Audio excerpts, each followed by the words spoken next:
How y'all doing? The tank is officially in shambles. Are we done with this? Is this more than just exhibiting guys? Got Fred VanVleet blocking shots. Got Fred VanVleet going up for offensive rebounds against three guys. This team looks connected. If you're a Raptor fan, regardless of how you feel about which player you're rooting for, which timeline you're rooting for, who you want traded, it doesn't really matter at this point. What we just saw tonight was team basketball for the most part. Forget the third. There's like 5 or 6 minutes in the third that I wish I could wipe out of my memory, but the rest of it was good. It was good. It was balanced. It was consistent. You need to feel really good if you're a Raptor fan right now. I know this is not the greatest team. I know that. But the Sacramento Kings were a good team. And he did the same thing to them.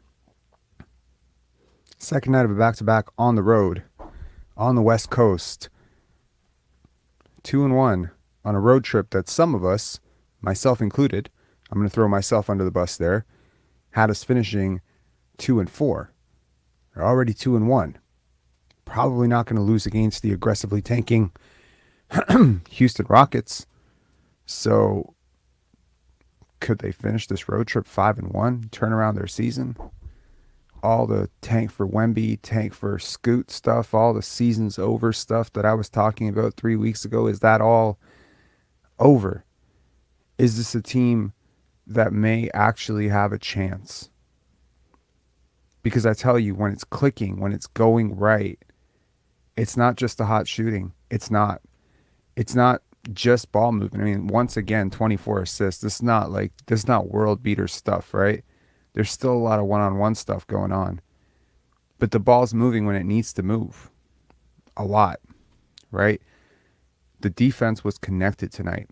One of the best performances I saw from this team was 2 games ago at Sacramento. How they clamped down, how they communicated. It's all clicking.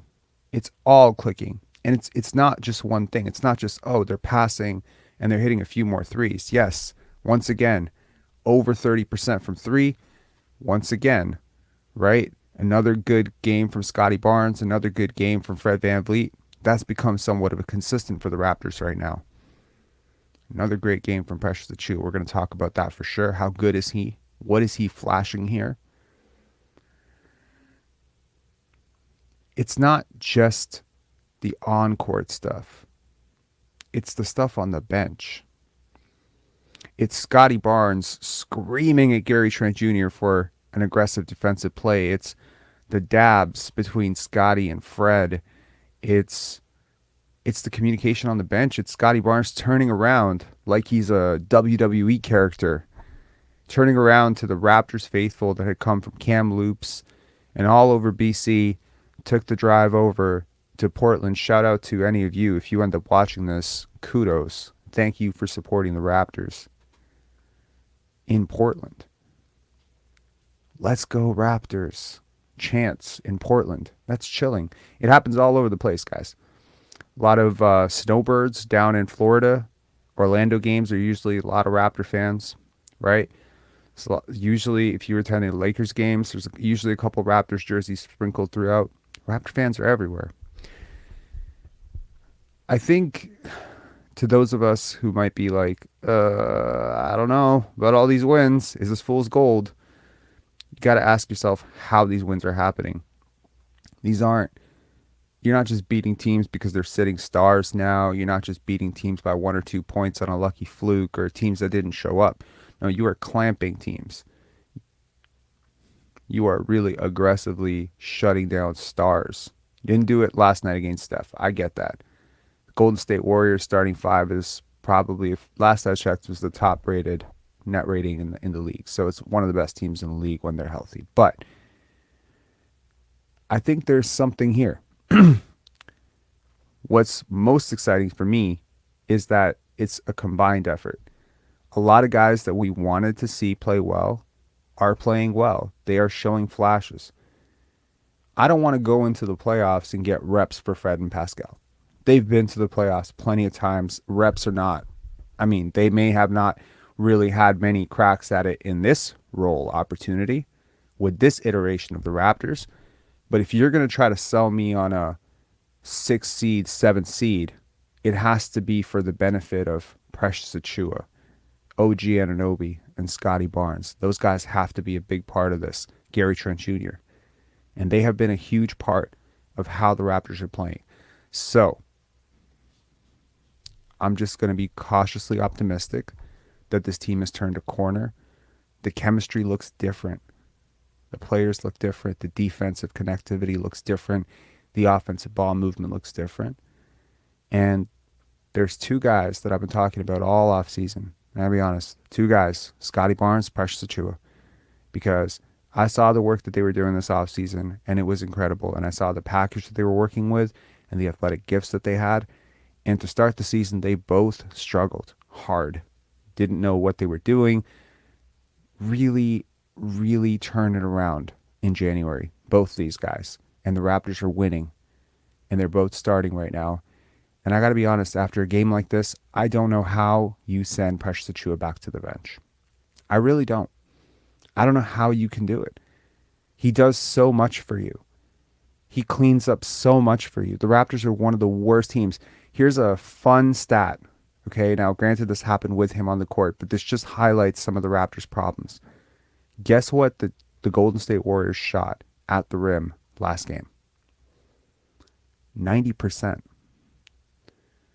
The Warriors shot 90%. That's unheard of. They didn't have Shaq. It was just Dante DiVincenzo climbing back door, Steph Curry layups. 90%. Precious Achiuwa, Christian Koloko eventually, right? The Raptors are doing what most NBA pundits would swear you cannot do, which is they are developing while winning. Now, if this is real, and let's be real, Pascal Siakam is a top 20 player in the NBA, whether you like him or not, like his style of play or not. He's up there. He's a good dude, okay? He's a good player. He doesn't always play like it. He doesn't always make the right decisions or whatever, but as a talent, he's up there. So you have a guy who's on the cusp of something good. Scottie Barnes will get there. He's been getting better every single month, progressively, if you look at the trend line. Is it possible that by the time you get to the playoffs, this guy is healthy and he's also a top 25 player? Now you got two of those guys. I think you have a shot. Fred VanVleet, either he's playing for a contract or he's playing for a trade or he's playing for a new agency, man. But I got to tell you, this guy has been good on back-to-back nights. I can't remember the last time I was rooting for Fred VanVleet, like actually rooting for him. Like I'm watching him play tonight, and there's a part of me that just was like, yeah, go. Do it, man. Get that offensive rebound over those three guys.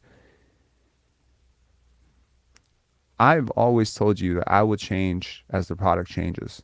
I'm not an idiot. I'm not just going to keep hammering I didn't like this guy 2 months ago, so I'm going to keep disliking him now that he's playing different.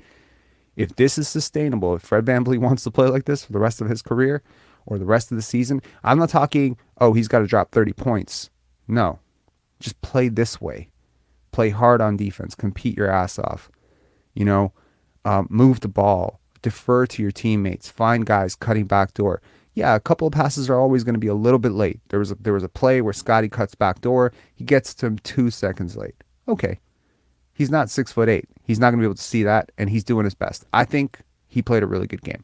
Let's look at the box score here. We're going to get to the box score, and we're going to get to some callers. While I was looking backstage, there were a lot of callers. There were a couple of callers that just sort of disappeared. If you guys want to come back, happy to talk to you for sure. First, let's look at the team stats here. The Raptors once again give up 52% from the field. It seems like an occurrence, but aggressively gaming the system, right? Once again, attempting nearly 20 more shots than their opponent tonight, attempting 16 more shots than their opponent, just killing them in that way, winning the possessions battle. The Raptors outshoot a very decent three-point shooting team, one of the better three-point shooting teams in the league for much of the season, right? You got Jeremy Grant, solid shooter. Shaedon Sharpe, solid shooter. Dame Lillard, Anthony Simons. This is not a team that can't shoot. This is definitely a team that can shoot. holding them under 30%. I think that the 52% is a little bit disingenuous. You got to look at it twos versus threes.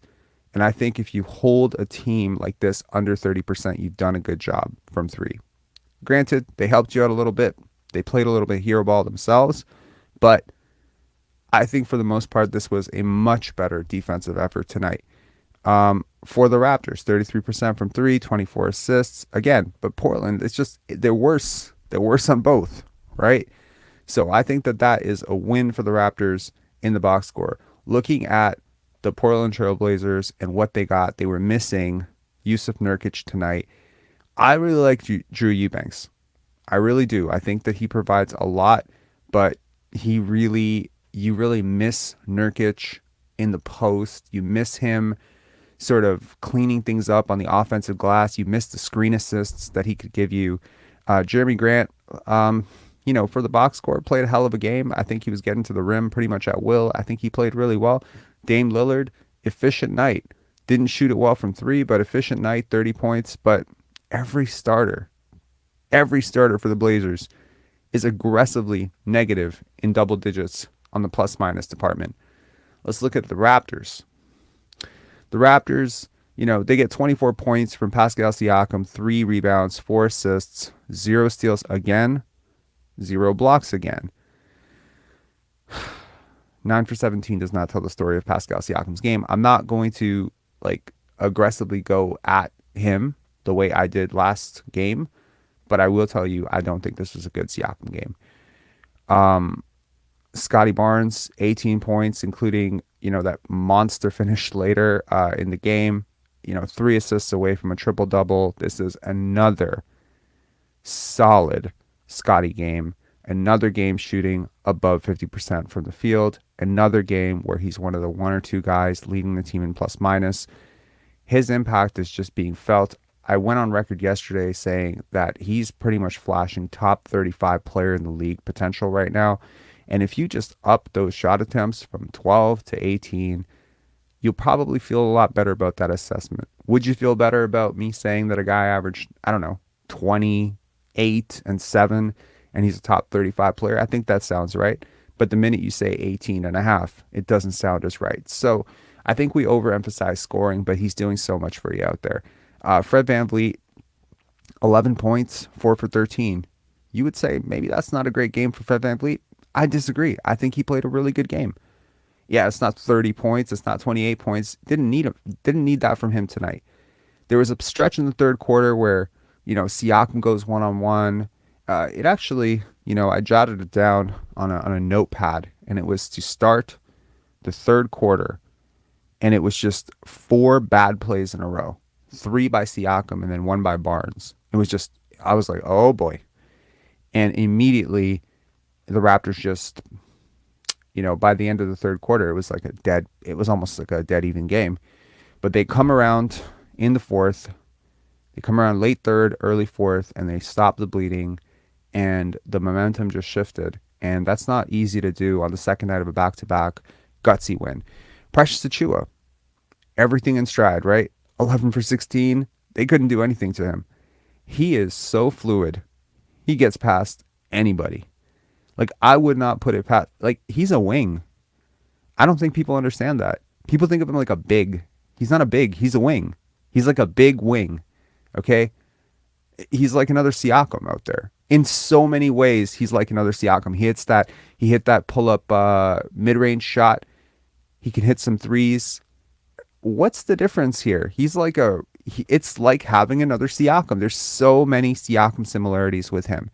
The difference, incredible paint protector. So he adds all the switchability, the twitchiness of Siakam. He gives you all the blow-by and the driving ability. Not all of it. I'm not saying he's that level, but I'm saying you see flashes of it right now. I'll tell you right now, he's ahead of Siakam at the same age. 23 to 23, you compare Siakam to Precious Achiuwa. Precious Achiuwa is way ahead of him. As a shooter, as everything. Siakam was not doing this at 22, 23. I'm sorry, he wasn't. Okay? And as a defender, he might already be better than Siakam ever was. This guy is really giving me some thought on, what is his place? Because when we have talked about the Raptors' future, very often we have talked about Scottie Barnes, OG Anunoby, Fred VanVleet, Pascal Siakam. Sometimes people throw in Gary Trent Jr.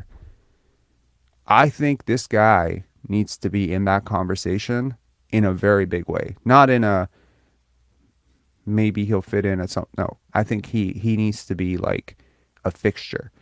I'm reminded of Masai Ujiri saying when they drafted Precious, oh, not when they drafted, when they traded for Precious Achiuwa, he said, the first thing he said to Precious Achiuwa when he called him, he said, "You're mine." I remember that. And I remember thinking to myself, this is one of the best scouts in the NBA. And he looks really excited about this guy. I didn't watch a lot of Precious Achiuwa at Memphis, and I didn't watch a lot of him in Miami. And the first half of last season, I thought he was one of the worst players in the NBA. But I see the potential. And I'm really, really happy to see all of that hard work paying off. Give it one more offseason. Give it one more offseason. You would not be surprised if next year he's like, I don't know, like, what can this become? The potential is literally limitless. It's just his basketball IQ right now. He throws a couple of stupid passes, takes a couple of stupid shots. Yeah. I mean, if he ever fixes that, like the physical package, the skill set that he is flashing, the things that he can do, the tools that he has, it's mind-blowing. All right, let's get to some calls. I'm going to try to keep this a little bit on the quicker side. We got, first up, we got You Know the Vibes. Then we got NY4 Raps and FA, and then we're going to get to Lane. You Know the Vibes, what's up? Hello? Hello, hello, hello. Hey man, can you hear me? I can hear you. Cool setup. Hello? Hey. Hello? Hello? Hello? Yeah, I can hear you.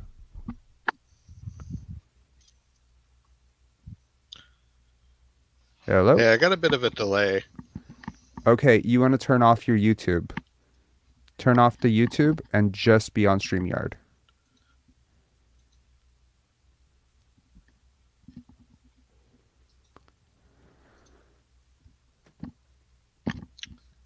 Hey, sorry about that.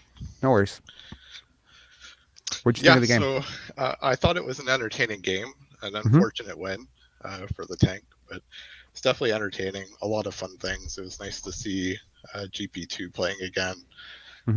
Really fun game from Precious. And Fred, at the end of the third, I started thinking he started shifting into a little bit of hero ball, jacking up threes really early in the shot clock. But man, the end of the fourth, he was distributing and you look at that stat line, that's the stat line we want to see from Fred. 11 points, 9 assists, But yeah, I don't know. I was a little bit surprised to see that this game maybe kind of, I don't know if it shifted your hope for the season at all. I was a little bit surprised to hear maybe that had dislodged your trajectory a little bit, maybe. Okay, so yeah, I mean, I'm one of those people where you give me more data, I change. Okay, it's like if like for instance, and I think that this is just a life thing. Okay, when people show you who you are, believe them. That's a Maya Angelou quote. I quote it all the time. I'm not big on tattoos, but if I was ever to get a tattoo, it would be of that quote. I have to take people at face value. I think one of the biggest mistakes that any person in life can make is to be of a fixed mindset, to not be able to change or pivot on an opinion when the statistics and the evidence is pointing to the contrary. I also think that being hyper, like I think you sound crazy if you be like, oh, this is the best team. No, this is the worst team. No, I've always been on the record that this is a team that has the talent, but they have not played like a team that fit. Did I think that at some point Fred VanVleet would be offensive rebounding over three guys who are 6'8", 6'9", and that Scottie Barnes is giving him chest bumps? No, I did not see that coming. Yeah, I did not see that coming. The chemistry tonight was so right. Scottie's such a good teammate, man. He's such a good leader. He's such a good teammate.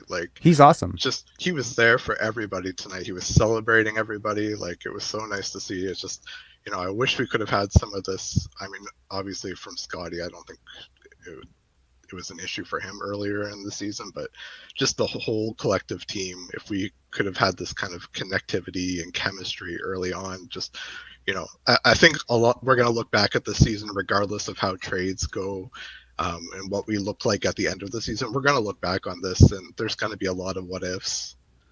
Mm-hmm. Yeah, no, I agree. But, at the end of the day, if you consider a team like, let's say the Boston Celtics last year, right? They went to the finals, but they were not the number 1 seed in the East, right? They weren't. I think they were the number 2 seed, if I'm not mistaken, or the number 3 seed. So the point is that for the second half of the season, they were the best team in the league. And it wasn't that close. In my opinion, it wasn't that close. Defensively, they were on a historic pace. So when I looked at this team with Precious Achiuwa and Scottie Barnes taking the jump, OG Anunoby taking the jump that I was expecting, I got to be honest, I didn't expect very much from Pascal Siakam in the ways that he's taken a jump, but I think he's taken a jump from last year too. So Agreed. Every one of these guys has taken a huge jump.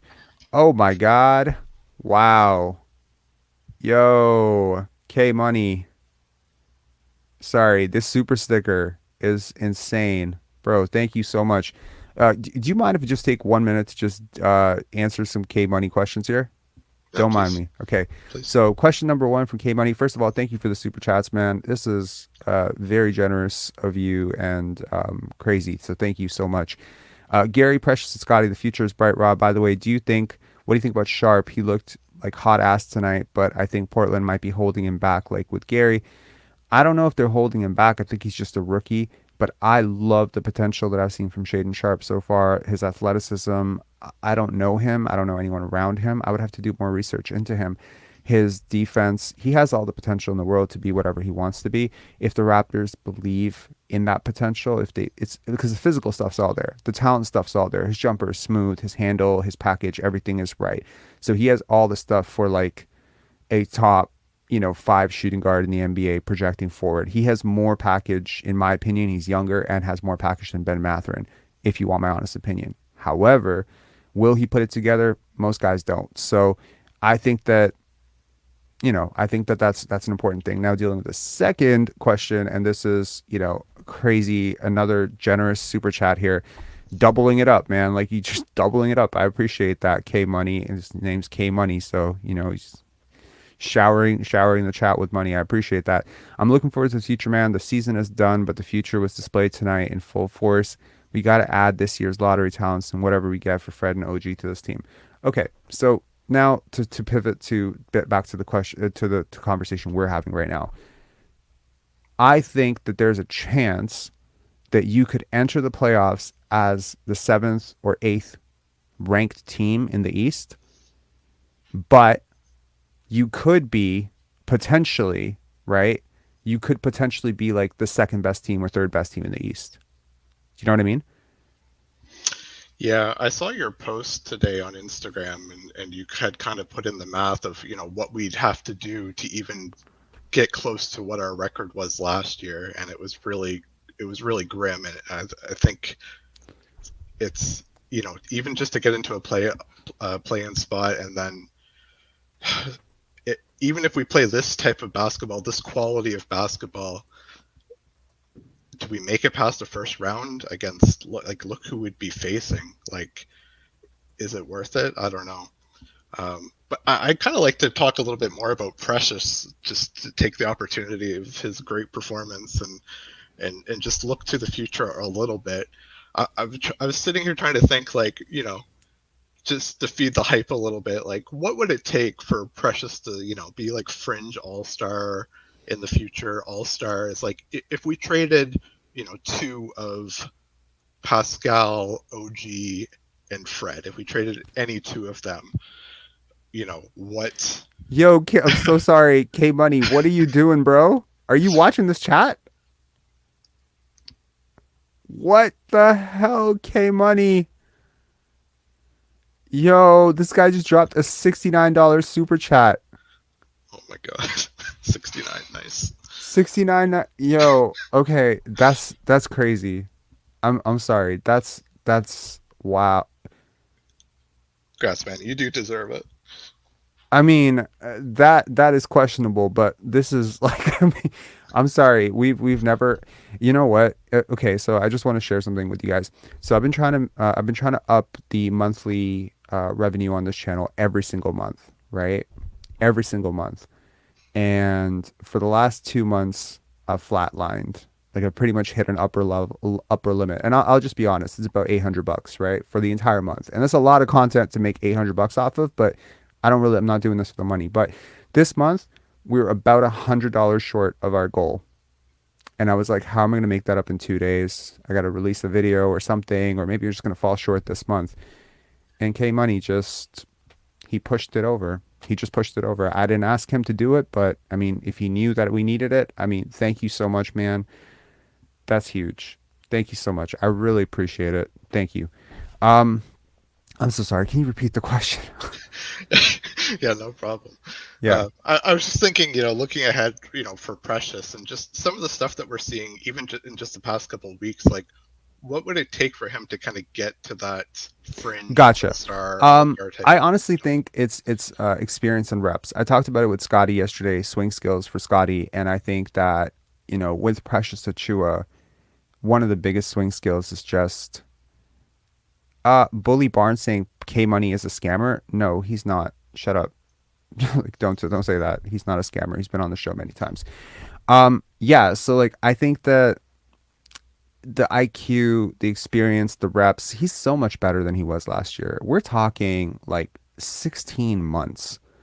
Look at where he was when the season started last year to this moment right now. Like that's insane. Now, if you want to talk about asset value, I'll say this. Do you think that the Raptors would trade Precious Achiuwa 1-for-1 for Kyle Lowry right now if they did not have any attachments to Kyle Lowry, just as an asset? No. Absolutely. So the Raptors fleeced a trade in which they had zero leverage because Lowry was going to sign with Miami no matter what, and they just got Precious as a tag on. Anyone who's questioning Masai Ujiri and Bobby Webster really doesn't understand what the fuck they're talking about. I gotta be honest. Like, I'm telling you, like from scouting Giannis to scouting Shea to catching Barnes at 4 to identifying OG to identifying Siakam to identifying Jakob Poeltl to I'm just in awe of Masai Ujiri. I don't know another, okay, Danny Ainge has a bit of a reputation as like a guy who can do no wrong in the world, right? But this is just, yeah, I mean, it's just nuts. So yeah, I just think that he's a really good scout, and I think that for him, it will eventually just take reps, experience, coaching, skill development. It'll come together for him. He's obviously the a quick game study. started to slow down for him. It is. He's attacking gaps way more easily. Even some of the passes he's throwing, they're a little bit off target. But you know what? I see the idea, and it's a better idea than he had 16 months ago. So anyways, I appreciate you calling in. Do you have any final thoughts? I would just add as a last thought, I really like what Precious is doing in terms of decision making of when he's taking his threes and when he's pump faking and driving. That's really improved, I think, from last year. So just another great step forward. Just a quick little final thing before you leave. Do you know that we did a trade show, the first trade show, not the last trade show, but the very first trade show we did. And there was a fan. And if you're listening out there, I just want you to remember the conversation we had. And I was the GM of the Indiana Pacers, and this fan called in with a Precious Achiuwa package. And do you know who he traded Precious Achiuwa for? No. Chris Duarte. Chris Duarte. Isn't he like 26? He's like 25, but still, I'm like, yo, the Indiana Pacers win this deal. And he was like, no, I think the Raptors get a movement shooter. And I'm like, in 3 years, this deal is going to be like the worst trade in franchise history for you guys. And funny enough, this trade has basically, like, I mean, that trade would literally look at the worst trade ever in like 12 minutes. Oh my God. Okay, the super chats. Okay, can I just ask a question? Where does this come from? On January 7th, which was my Christmas, the chat just showered with like $120 worth of super chats, and it's just crazy. I don't know where these things come from, but when it comes, and it's like one person starts it, and the other person's just like, oh, I can give $10. I can. It's crazy. But thank you so much, guys. I really appreciate it. I'm not asking anybody to do it. I know, I just went grocery shopping today. I'm just looking at the prices of things, and I'm like, oh my god, like life is complicated, in a lot of ways. Like things are going up everywhere. So I hope that anyone who's actually doing this can afford to do it comfortably. Don't stretch yourself for me. I'm fine. Okay. All right. You know the vibes. Thank you so much for calling in, man. I really appreciate it. Yeah, it's a pleasure. Take care. Cheers. All right. Next up, NY4 Raps. And NY4 Raps, I'm going to ask you to mute your mic when you're not talking. You got the buzzing going again. And FA, thank you so much for the super chat, man. I really appreciate it. Where do we go from here, bro? Where do we go from here? I know, right? I mean, what did you see tonight? Do you buy this? It looks different, right? We haven't seen this at any of the wins. This connected, this dominant on defense. When have we seen this? It looks different, but I think it's a little bit too late, right? Because at the end of the day, the starters are still playing about 40 something minutes. They have only like 2 or 3 players coming from the bench, right? So, but there's no OG tonight. You did this without OG, without your reputational best defender, who's apparently worth 3 first-round picks. Even if you bring OG back, then if they want to go for it, then they have to trade one of those guys to get some bench players, pretty much. But is it really worth it? Like the first caller just said, I don't think so. I think this draft is really top heavy. That you want those talent for the future. Yeah. And the funniest part of it is that we keep winning. We win one or two and lose one, but we're still the sixth worst team because everybody around us they're winning. Yeah, I mean, the Indiana Pacers just lost tonight, and Orlando just lost tonight. So the team that you're trying to catch, Orlando is the fifth worst team, right? So they're behind us. Yeah, and we just won, and they just lost, so that gap just widened. Yeah, that gap's widened. The Lakers won. Lakers lost. The Wizards won. Right. No, I mean, look, I think. I think the good news is that they have like about 4 or 5 games to make a decision, right? Because the trade deadline is coming. So one way or the other, they have to make a decision. How do you pull the plug on this team right now? That's the thing I'm wondering. Look, if the decision was already made, you don't undo the decision now. You know why you have to? Yeah, you know why you have to pull the plug. Achiuwa is playing very, very well. Imagine the contract you're gonna give him. Barnes is gonna likely get a max contract. Achiuwa might get like 90 million or 70 or 80 million, right? It is not sustainable. VanVleet is gonna get his 100 and something million. Pascal is likely gonna get his possibly supermax. Where's the money gonna come from? Somebody has to go. I don't know if Pascal's playing well enough to make All NBA, man. Look around the league. There are so many guys who are playing so well. It would be very hard. He's already missed 10 games, right? He could miss some more games. You're not going to let him go for nothing, right? So, who, Siakam? That's exactly what I was going to say. So, you can't let Siakam go away for nothing. So, the earlier we pull the trigger right now, I know today's game was excellent. Like, VanVleet has had all in him, all this while, but he held us hostage because he was playing excellent ball tonight. He didn't score the points. He didn't take too much shots. At the beginning, he wasn't scoring, but he was doing a whole lot of other things. But we played the Blazers without the center, right? So it was bully ball at the beginning. Yeah, I mean, look, they played physical. They played tough. This was a really, really good team win. And I'm just saying, I know the Portland Trailblazers are not great. I know they're missing their center. I realize that. But this is a team that shoots the lights out. I've seen them beat some really good teams at home. They're struggling. They were desperate. If I told you a week ago that they lost this game, you wouldn't have blinked twice, right? So basketball is all about 2 things, psychological and talents. Today we brought both those 2 things in. All through the beginning of the season till and later in the season, we've not been that connection wasn't there. The talent was still there, but just the one-on-one look at Scottie today. Anybody falls, he's running to them. He was ready to fight for VanVleet. It was all over the place. So you can tell now they're really, really, really connected to one another since they traveled on this road trip. So at the end of the day, looks like we're going to win more. Like you said at the beginning, you thought it was going to be 2/5, but looks like it's going to be even more. We might win on Monday again. Then now we're not going to come up with any trade that will end up now getting swept out in the first game. So And but something you also need to consider too, right? We're like 1 or 2 injuries away from also maybe getting the play and getting swerved. Look at OG. We don't know when OG is coming back, right? Raptors is very scraped by the Left injury. wrist sprain. I think. Look, if you're looking at this realistically, you beat the Sacramento Kings. You've lost to some pretty bad teams. Okay, the super chats just keep going. First of all, big shout out to GDS TV.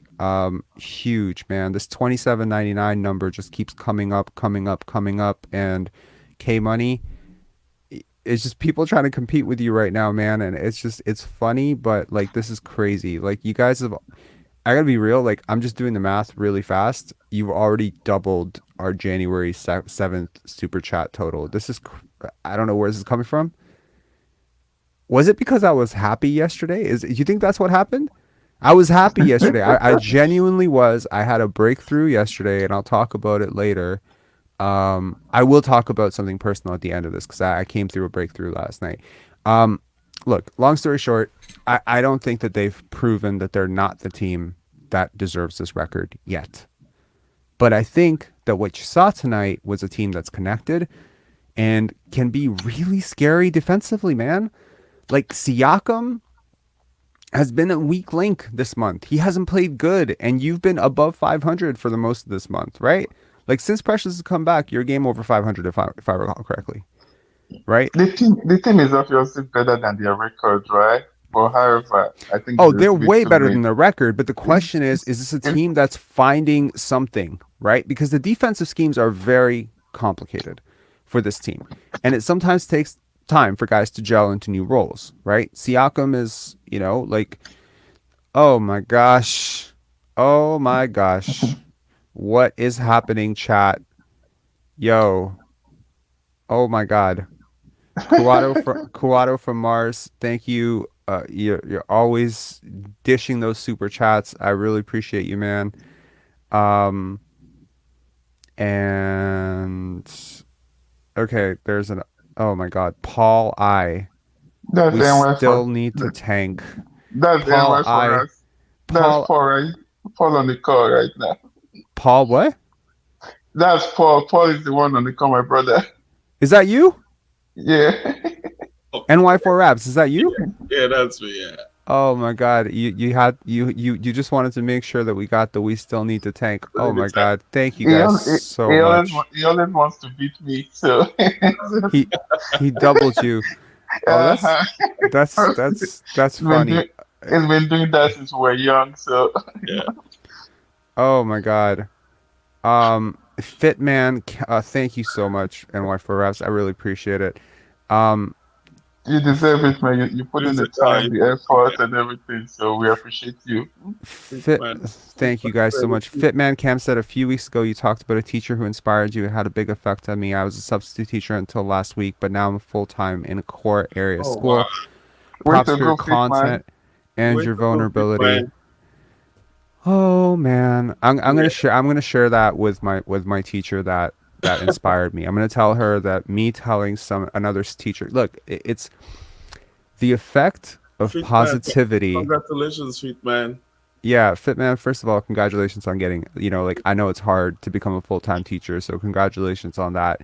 But the second thing is, like, I've been around people in my life that just 10 minutes of being around them, it changed my life. Because True. they move different, they talk different, they thought different, and I was like, huh, that's interesting. One of those people was an Emmy award winning guy. He came to Penn Dance from New York. His name is Cam B. He's an artist. He's a multimedia artist. He's a singer. And I remember sitting on stage with this guy, Pendance, and he was just so cool, and he was so calm, and he was so kind, and I would make a mistake, and he was so forgiving. There was no judgment in him. He was just such a beautiful human being, and I was like, I got to learn from this. So I think that we, as we walk through the universe, just we can inspire so much change. We can make the world so much better. And I think, the number one thing in that is vulnerability, because when you open up, you open yourself up to the inverse. You tell the truth, people can tell you're an idiot. People say all this negative stuff about you. They can be like, it's possible that I share the story about my childhood and my teacher, and people be like, oh, pussy, weak. They could just open up to that, right? You're opening yourself up to all this stuff, but when you open yourself up to the bad stuff, you open yourself up to the good stuff too. So I want to thank everyone for doing this. This is crazy. Sorry, I didn't want to get into the personal and sentimental stuff, but this comment really, it hit home.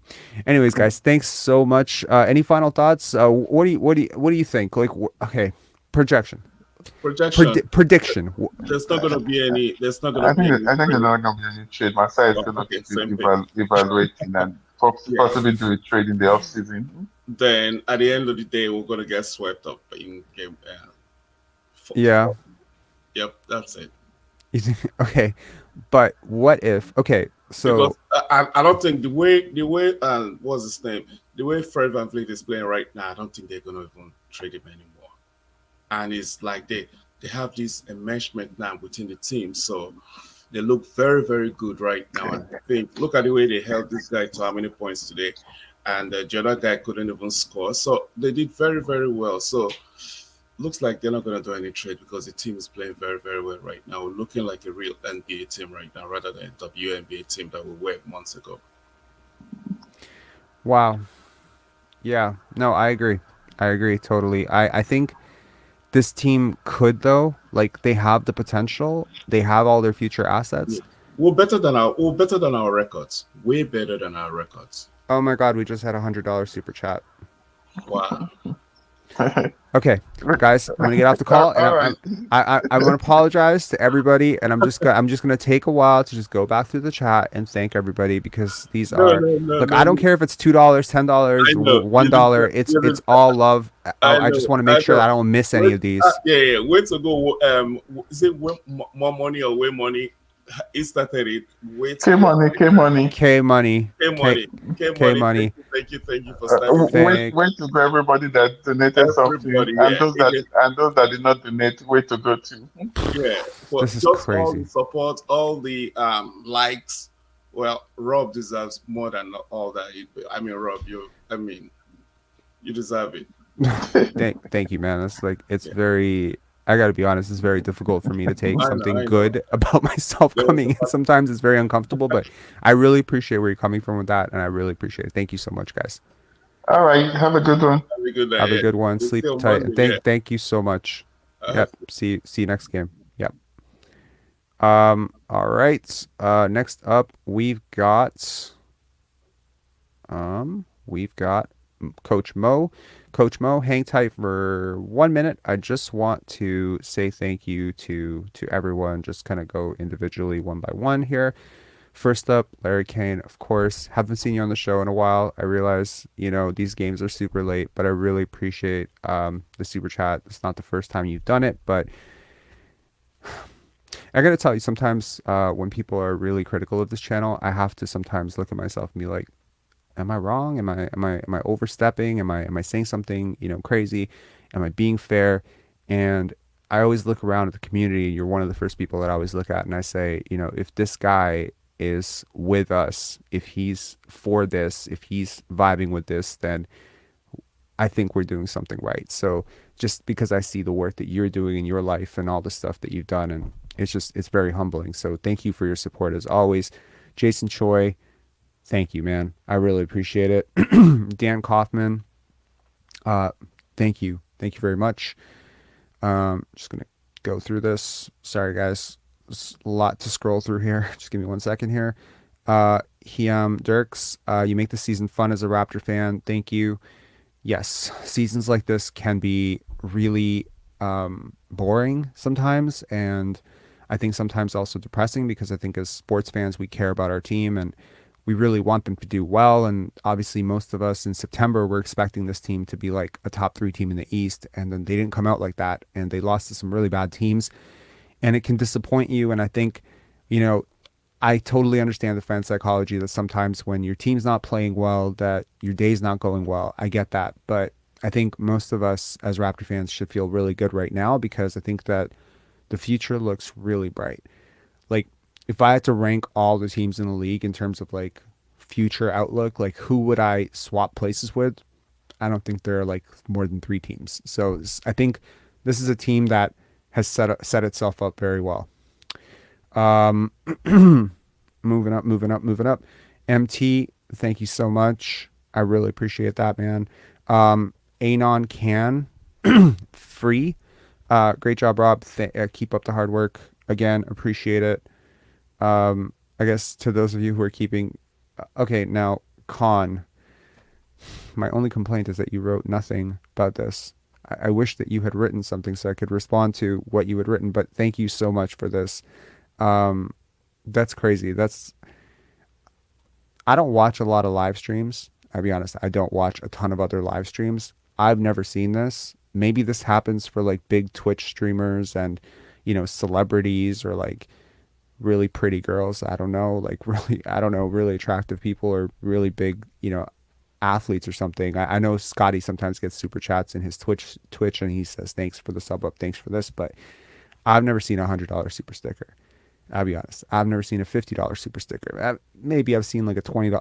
This is crazy. Like this video should go viral in its own way, just for what you guys are doing here. This is crazy. The chat is just responding to this. Yeah, like that's crazy. Like, I don't know if you guys realize this, but if Clutch Tatum, oh wow, oh, it just keeps coming. Oh my God. Yo, 905 Yada. This is what the Raps community is all about right here. $50 super chat, man. Thank you so much. Oh my God. Yo. Paul again. Thanks for all you do, Raptors fan for life. Honestly, man, thank you guys. This community is like, it's like an extended family. I don't have much of a family, so this is like an extended family for me. It's, you know, it's a cool place to converse and talk to people. I do these live shows because it's really fun to talk to other Raptor fans. And I think if one thing, you know, the pandemic taught us is that, you know, that can go away really fast, like the live event stuff and being face to face. And one of the things that I discovered during the pandemic was the ability to talk to people through screens. And I thought that was really fun. And initially I was very awkward about it and I didn't like it very much, but I got used to it. I want to say two years ago, I did something called Hello September. And in that, I made open season to anyone in Toronto. And I said, if you want to have a 1-hour chat with me, I'm a filmmaker, I'm a festival director, whatever. I've done some stuff in my life that's pretty cool. And I have some ideas about life and whatever. I want to just have a 1-hour conversation with random strangers. And we did this. It was called Hello September. And I booked a call every single day with a stranger across the city. I got to tell you, I met some of the coolest people through a screen. People that I still remember to this very day. People I still keep in touch with. So I think whatever this is very cool. Thank you so much, man. That's crazy. Larry saying, I love this group. Yeah, for real. Seriously. I'm sorry. This is the funniest comment of the night. Starting OnlyFans. Wow. Okay. Thanks for the suggestion. I'll pass. No shade to OnlyFans, by the way. Those people work really hard for what they're doing. Okay. Never comment because I honestly love to listen to your streams as a podcast while getting work done, but no better time to finally show love than right now. Thank you so much, 905 Yata. Thank you so much. I really appreciate it. Okay. That is okay. So okay, we can get to Coach Mo. Okay, Coach Mo, thank you so much for waiting through that. I appreciate it. I realize it's very late. Yeah, no worries. I mean, it's great to see, and we're all Raptors fans, so we all love this show, the post game show, and Yeah, enjoying the game in a different yeah. way, right? Something that was interesting in the game. I didn't catch the whole game. I actually forgot we had a back to back. I caught the end of the third and the fourth. Anybody else notice how hard they were going with the Fred propaganda? It was It was obnoxious. it Yes, I was agree. like on it was Super Saiyan level. Like me and my brother were laughing. Like you could play a drinking game to how much they were praising Fred in the fourth quarter, and you'd have alcohol It poisoning. wasn't even just Fred. I mean, do you remember that Pascal Siakam threw the ball at Precious Achiuwa's feet 2 times in a row, and they said, "Great pass by Siakam. Yeah, yeah. Fred, he needs to catch it."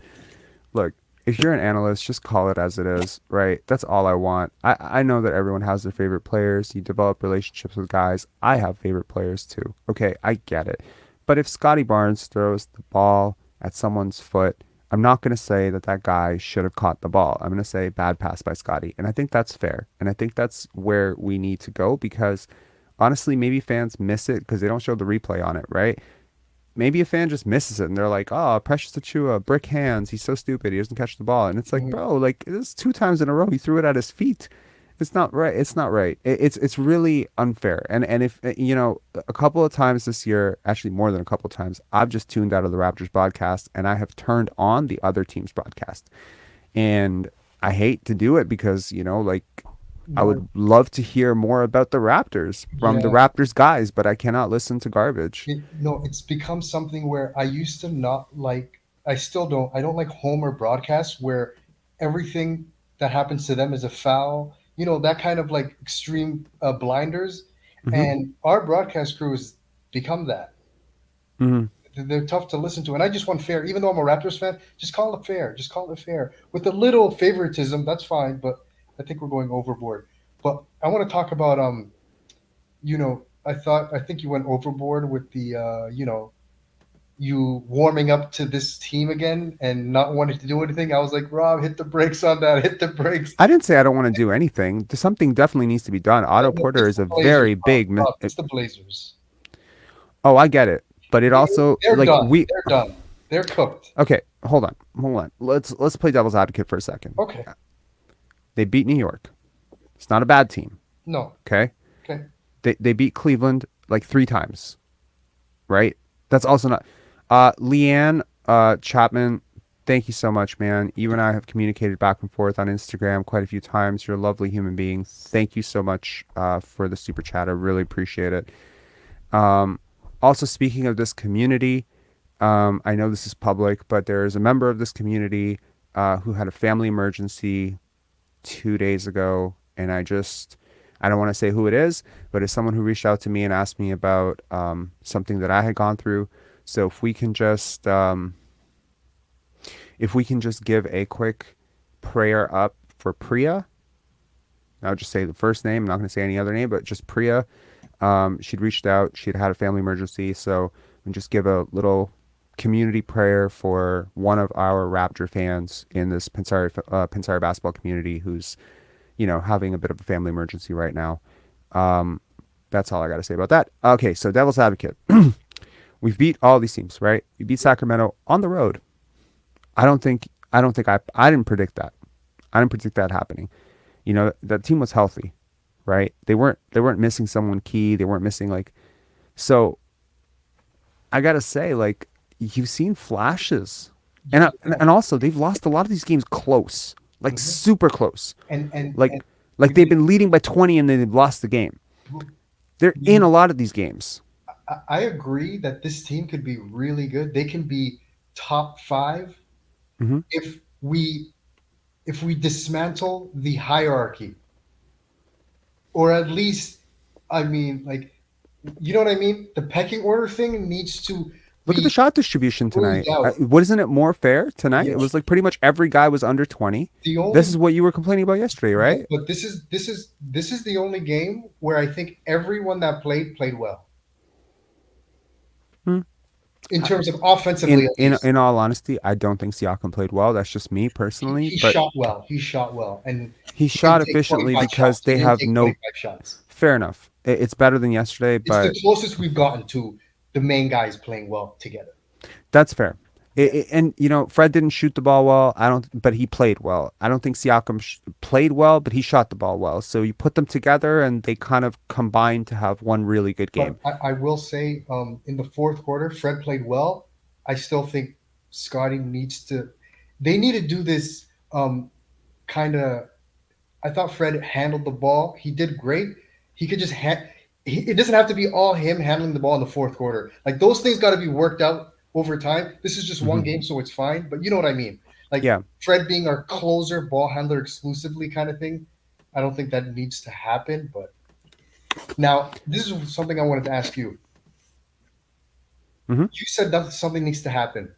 Obviously, Barnes and Achiuwa and maybe OG stay.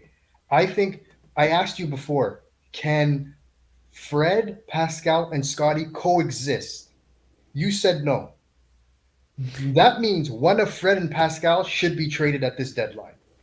If you had to trade one of those two, and I think we could agree one of those two got to go, just so the pecking order thing is more smoothed out and Scottie can spread his wings more. Who do you let go, Pascal or Fred? And I say Fred is more malleable. He's more, portable. Just like OG is more portable. I agree, and I think that's the thing, right? I've seen Fred play. Pascal, to me, it's a tough thing to build a guy up as your lead guy, MVP candidate, and then trade him for anything. Because I got to tell you, here's the problem with trading Pascal, and I got to just be real. His value around the league is nowhere near the value that people have been talking about, like Matt Devlin, and of course. You take a very big risk of your fan base souring on you because the propaganda is aggressive. No, it's hard. Number one. Number two, you cannot justify trading this guy and then trying to be competitive. So if you trade him, it's a tank. Like you got a tank. Because I'm just saying first of all, I'm wrong for that mindset. I'm saying remove public perception. But you can't. Okay, look. If in terms of basketball, I trade Siakam like a year ago. Okay, and that would have been the wrong move then because he upped his value since then. But I was done at that point. However, I want to be clear. You cannot remove public perception from sports entertainment. It's just not possible. There's always going to be a part of how does the fan base take this? How will we sell this? Because at the end of the day, this is a business. You cannot trade Scottie Barnes right now for a future first and Shaden Sharp. Your fan base would crucify you, right? There are and unpopular decisions can be made, but you better be damn sure. Like you better be so sure about what you're getting back. Vlade Divac for young Kobe Bryant was an unpopular decision among Lakers fans, but Jerry West was sure, right? They almost traded, by the way, I don't know how many people really focus on this. The Warriors dynasty almost didn't happen. They almost traded Klay Thompson for Kevin Love. And Jerry West said, no, it's not going to happen. We are not doing this trade or I will quit.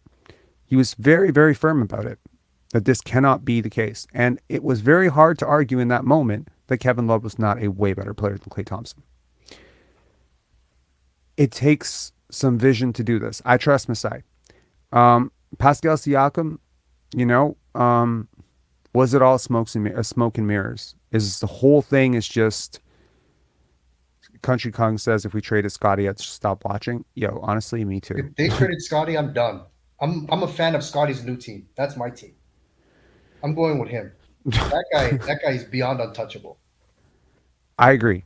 You do not. This is like shutting down the greatest party on earth at 7 p.m. It's like the dumbest thing on earth. I was trying to make this. I have this thumbnail that I made earlier in the season, actually in the off season, and this is. I spent so much time in Photoshop, and it's like Scottie with the Showtime, the old Showtime logo, and he's screaming, And I'm like, I'm just waiting for like a sustained period of time where he finally does it, where he runs point. He's like that magic clone that everyone's been projecting.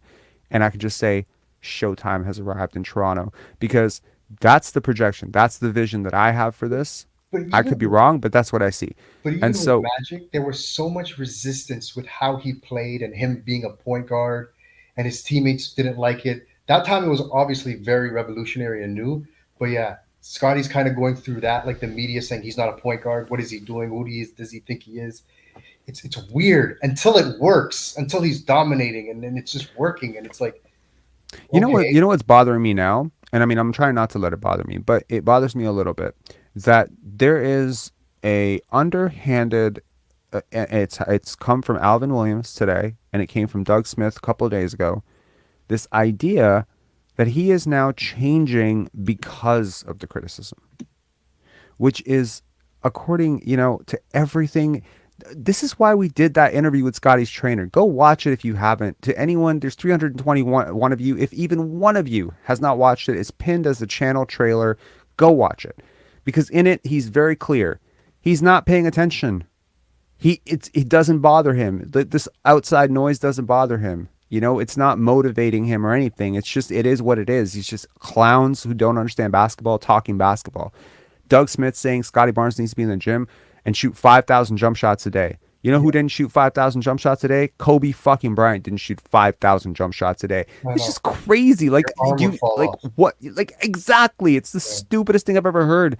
But it's like, it's this idea of like just crafting this narrative. And look, today I didn't want to be Doug Smith, right? Because this guy is dying on his fucking hill, right? No, he is. He came to this conclusion that Scottie Barnes, because of a rough November, is a lazy motherfucker who didn't work on his game, and he's gonna die on that hill. Now Scottie Barnes is turning it around. Oh well, he's still a lazy motherfucker, but we got to him with the criticism. You see, like, you double down on a bad take over and over. You're an idiot. And these guys, they claim to be reporters. Scottie wasn't healthy in training camp. No, he wasn't. He sprained his ankle. He sat out in training camp. He didn't finish training camp.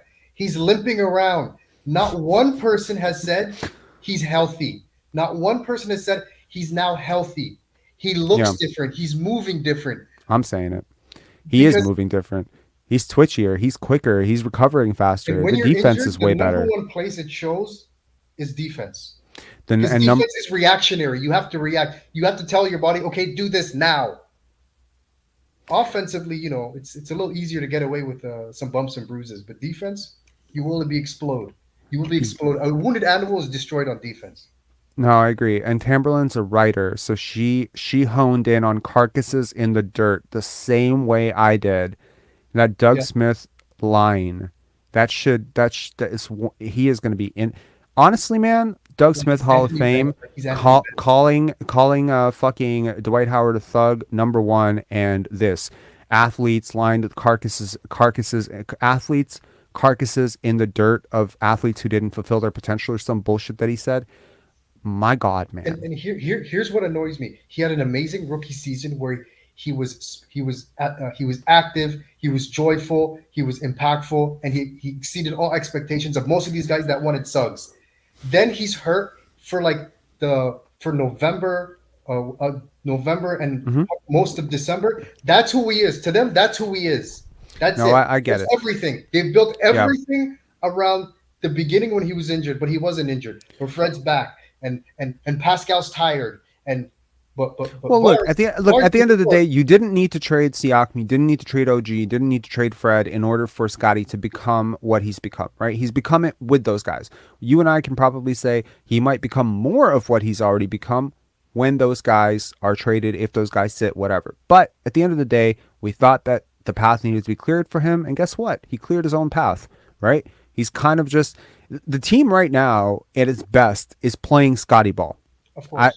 Obviously, right? The ball is moving. The ball is humming. Every interview that he's had, he's been like, the ball moved tonight. The ball moved tonight. We got to move the ball. Got to move from side to side. You just got to move the ball. I just moved the ball. Like, I swear to God, it's like practice.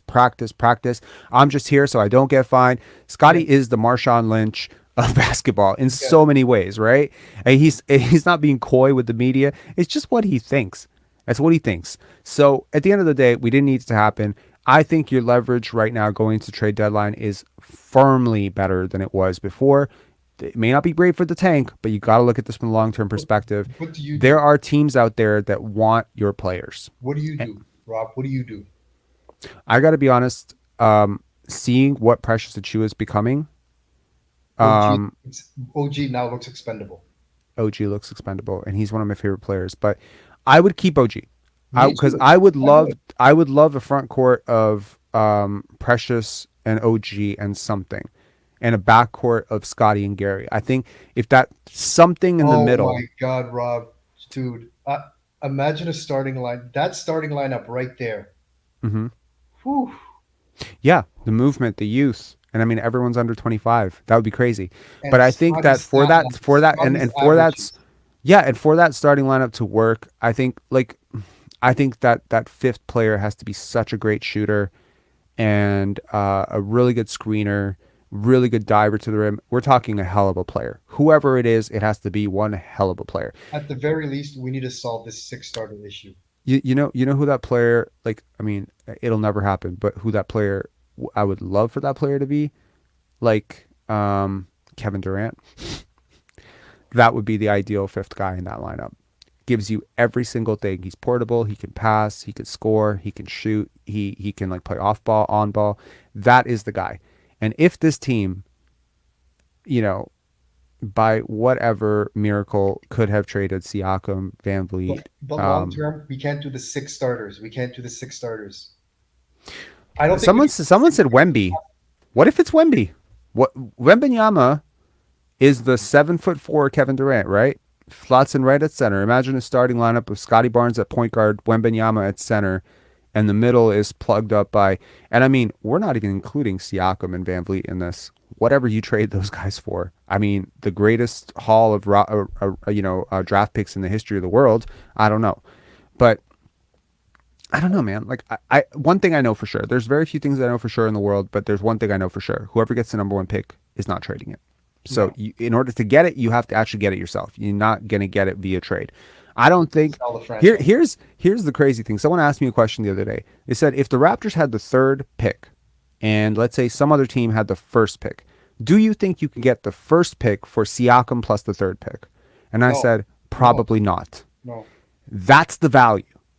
It's insane. Like these number 1 picks, the value on them, especially when there's a superstar type talent attached to it, you can't get it. Like I don't think that, like for instance, I don't think the Spurs would have traded the number 1 pick for Tim Duncan for Michael Jordan. I don't think they would have done it because there's just too much upside on a 21, 22-year-old that you project to be one of the top 5 players in the NBA. Yeah. If that's what you think this guy's going to be, like it's different. So yeah, like Jason Chow saying, no way Wemby's ticket's going to sell like crazy. I agree, man. Like, anyway, man, thanks a lot for calling in. I really appreciate it. Any final thoughts? I'm warming up on Fred and right. I'm warming up on Fred. And I think it's also Scottie's playing so well that they trust him. They believe in him and they can let go of the ball and be like, okay, he's not struggling anymore. Right? Yeah.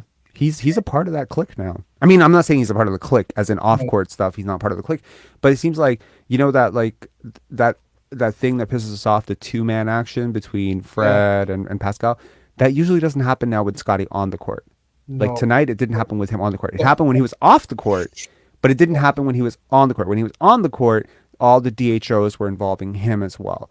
And then he would pass it off. I'm still not a fan of Nurse's rotation. He's not giving Scottie enough time with the subs. Like Siakam would creep in there real quick, and it's like, okay, there goes that. They struggled tonight without Fred VanVleet on the court. There was a stretch where it looked really shaky for a little bit. Mm-hmm. It's happened a couple times now. I'm not a big subscriber into this. Oh, this team can't play without Fred. I would have, however, liked to see somebody else take Malachi's minutes tonight. I didn't really understand the point of going 2 point guard. Especially with Siakam on the court. With Siakam as a point forward and Barnes on the court as well with that lineup. What is Malachi Flynn providing? You can say shooting. Shooting also, we never poured out any liquor for Joe Wieskamp being not brought back. I thought the guy played really. He's done. He's done. Yeah, they didn't pick up his contract. He was on a 10-day, then he signed a second 10-day, and now he's just gone. And why So is Wancho getting minutes still? I mean, I mean, I think that's going to segue really well into the final part of this show, because what I wanted to do on this show is, sorry, I'm clearing my throat a lot. I apologize. What I wanted to do was there was a video I did in the off season, and I ranked all 20 Raptors. I don't know if you watched it, but I basically started every Raptor in training camp, and I worked my way down to yeah, one. yeah. And in that video, my 3 guys that I had ranked 20th, 19th, 18th all got waived. I think my 17th guy was Jeff Doughton Jr. He's moved up a little bit. 13th was Wancho. Precious was 6th, Otto 5th, Fred 4th, OG 3rd, Scottie 2nd, Pascal 1st. That was my list back then. So I wanted to update my list based on what I've seen this year. So what I'm going to do today after we hang up is I'm going to do 16 through 10. Okay. So yeah. Thanks a lot, Mo. Really appreciate it, man. Yeah, keep up the good work and don't spend all your money in one place. I'm thinking of a way to sort of give something back to the community. I think it would be really cool. I don't like doing giveaways because I think it ends up like the sub for sub giveaways, because it ends up like attracting a whole bunch of people who have no real interest in your content. But I was thinking of I don't know if you have any ideas, but like I was thinking like like, so to anyone out there, I think money is best understood as circulatory. You need to circulate money, which means you need to give to get, you need to get to give. It has to flood. Like the most unhealthy people I've ever met in my life are the people who sit on money and just very tight-fisted about it. So one of the things I was thinking is like all this money came in. I wasn't expecting this. So I'm not trying to waste it. Obviously, I appreciate it a lot and it goes a long way. But I was thinking, doing something for the community. So I was thinking maybe like a Handle Life hoodie. If I buy a Handle Life hoodie and get someone, get it shipped or something, I let Brian know, like, or something like that. I don't know. I mean, I love those hoodies. I love the Handle Life hoodies. I was thinking of getting one for myself. Maybe I could get like 1 or 2 for the community, do a giveaway or something like that. I don't know. I mean, I don't know. I'll figure out some sort of giveaway for this community over the next couple of months. But thank you so much for this chat, man. No problem. Yep. Cheers. All right. I thought we were going to get to who I rank from 16 to 10, and I promise we will. But first off, we have the Vibes autographed by Brian.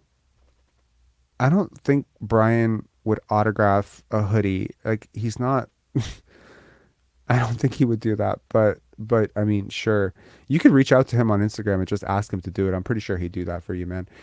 Next up, we got Kmoney coming on. Let's give a round of applause to Kmoney for kickstarting this whole crazy, super chat thing. Kmoney, what's going on, man? Yo, Raw, what's good, bro?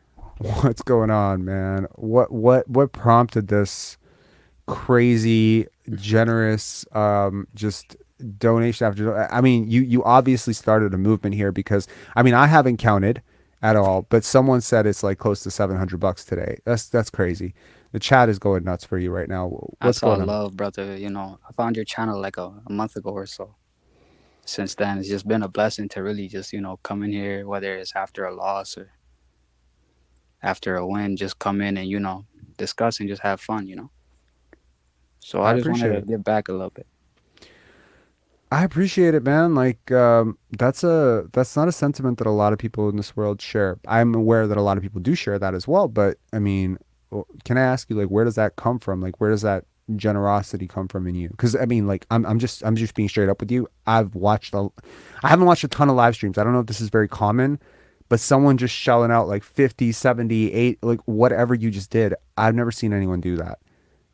So, like, where does the spirit of generosity come from in you? I'm not talking about towards me. Like, is this just who you are as a person? I mean, I like to give back, but I was in a good mood today, to be honest. Yeah. Everything been going right. And the Raptors won, which I didn't really want, but it was a good win. Scottie played well. What can I say? I just had to. Yeah, no, I get that. And I was in a really good mood today too, and I was in a good mood yesterday as well, and I just had like a sort of like life breakthrough. There's this thing that we wrote on our fridge. My girlfriend and I, we wrote on our fridge, and we just look at it every day. It's a quote, and it says, "When you're okay, everything's okay." It's a really simple thing, but it's like really profound too. It's like I remember being bothered like when I was younger about like people cutting me off or like bumping into me the wrong way, looking at me the wrong way. It didn't take a lot to set me off when I was 14. This person's looking at me funny. But it's like when you're okay, like when you're actually okay with yourself, like all the shit just slides off. And I just felt like a great deal of peace come over me yesterday. I tell you, the spammers in the chat, like the people who were like aggressively spamming, like they got to me a little bit. Like a few days ago, I had to remove the stream, and I was like, man, like all this hate coming towards me. And yesterday it was just funny. It was just really funny, and it didn't bother me anymore. It didn't matter what they were saying. It was just like it was funny. I'm not being mean about it. It just was funny. So I felt like that was a really cool shift that happened for me, and It's it's just some just like changed my day. just some attention seeking weirdos, bro. It's nothing crazy. No, that's for sure. What'd you think of Precious tonight? I mean, like, okay, so Precious is really coming on right now. Like, it's some next level shit. Big Because facts. 6'8", 6'9", has a bit of a handle, has a bit of an evolving shot, defensive potential like crazy.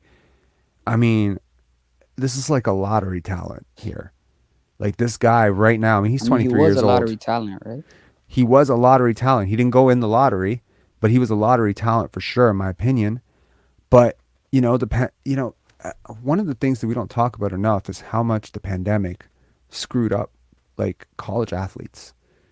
Like in Facts. terms of their routine. I was like just hearing some stories the other day about how Scottie, his entire like first year at Florida State, how his last year at Montverde, all these things were impacted by the pandemic.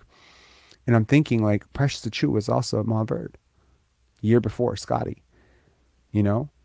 I think he was on the same team as RJ Barrett. And it's like they were impacted by that. All of it. Scouting was impacted. You couldn't see guys in person. The Raptors found like a top 10 talent as I a don't want to. throw-in.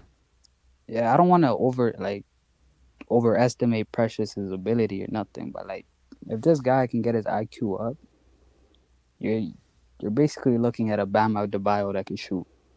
That was the comparison. That was the comparison to him.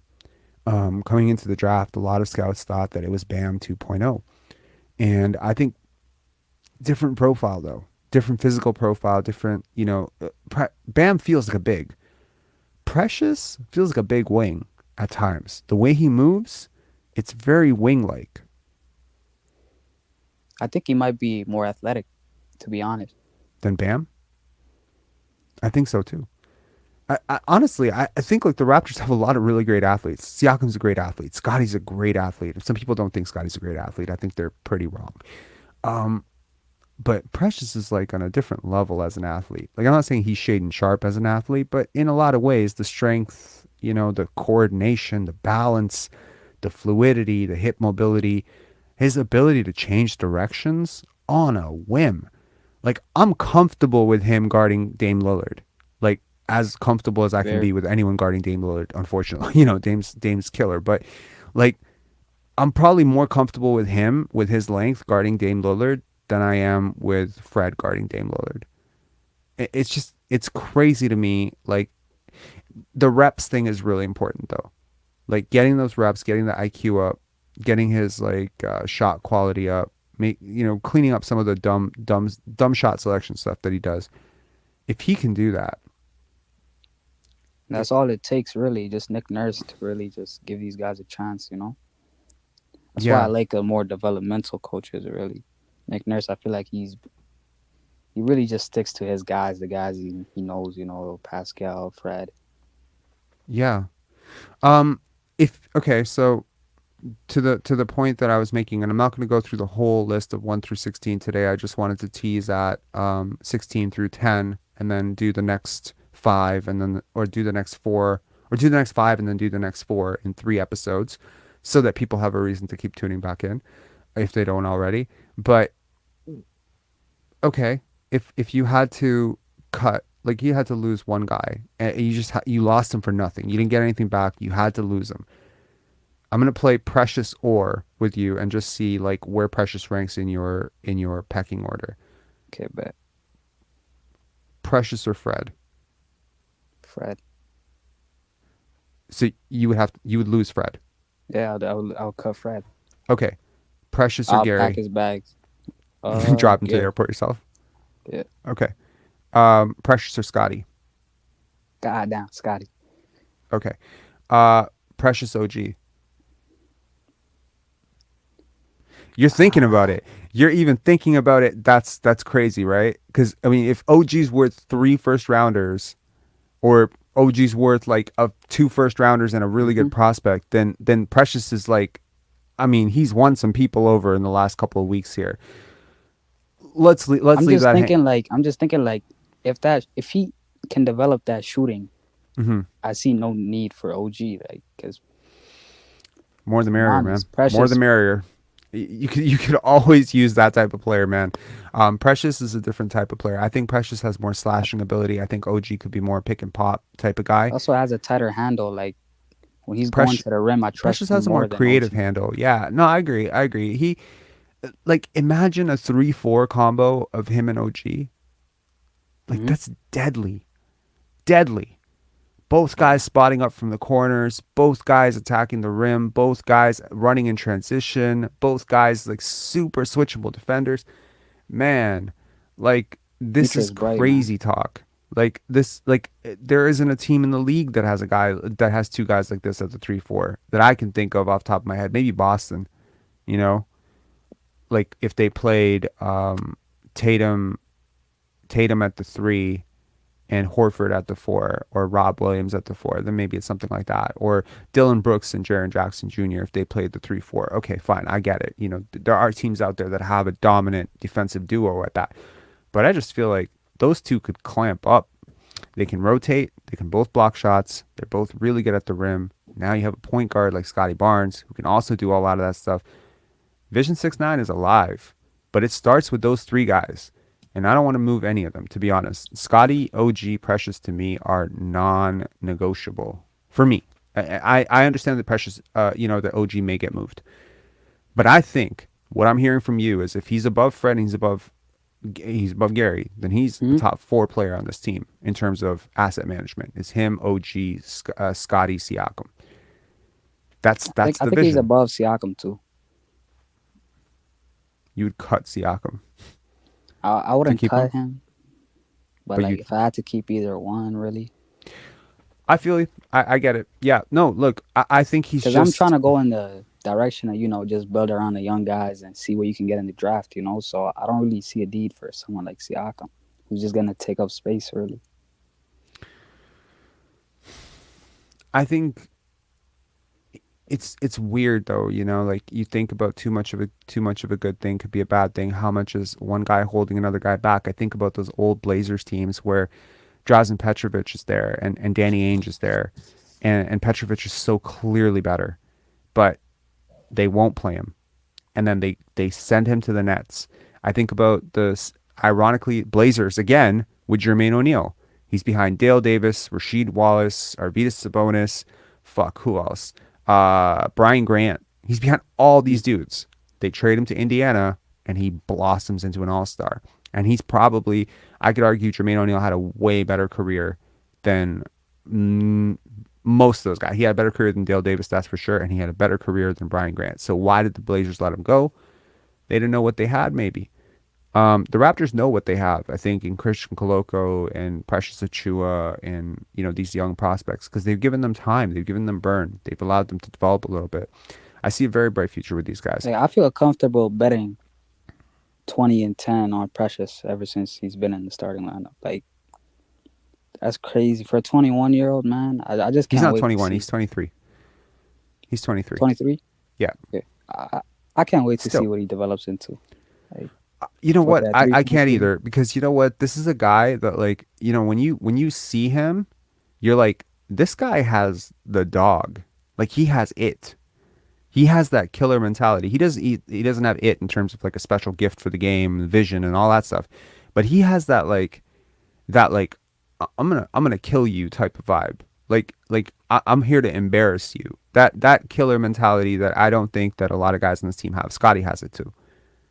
Him and Scottie have it. Big facts.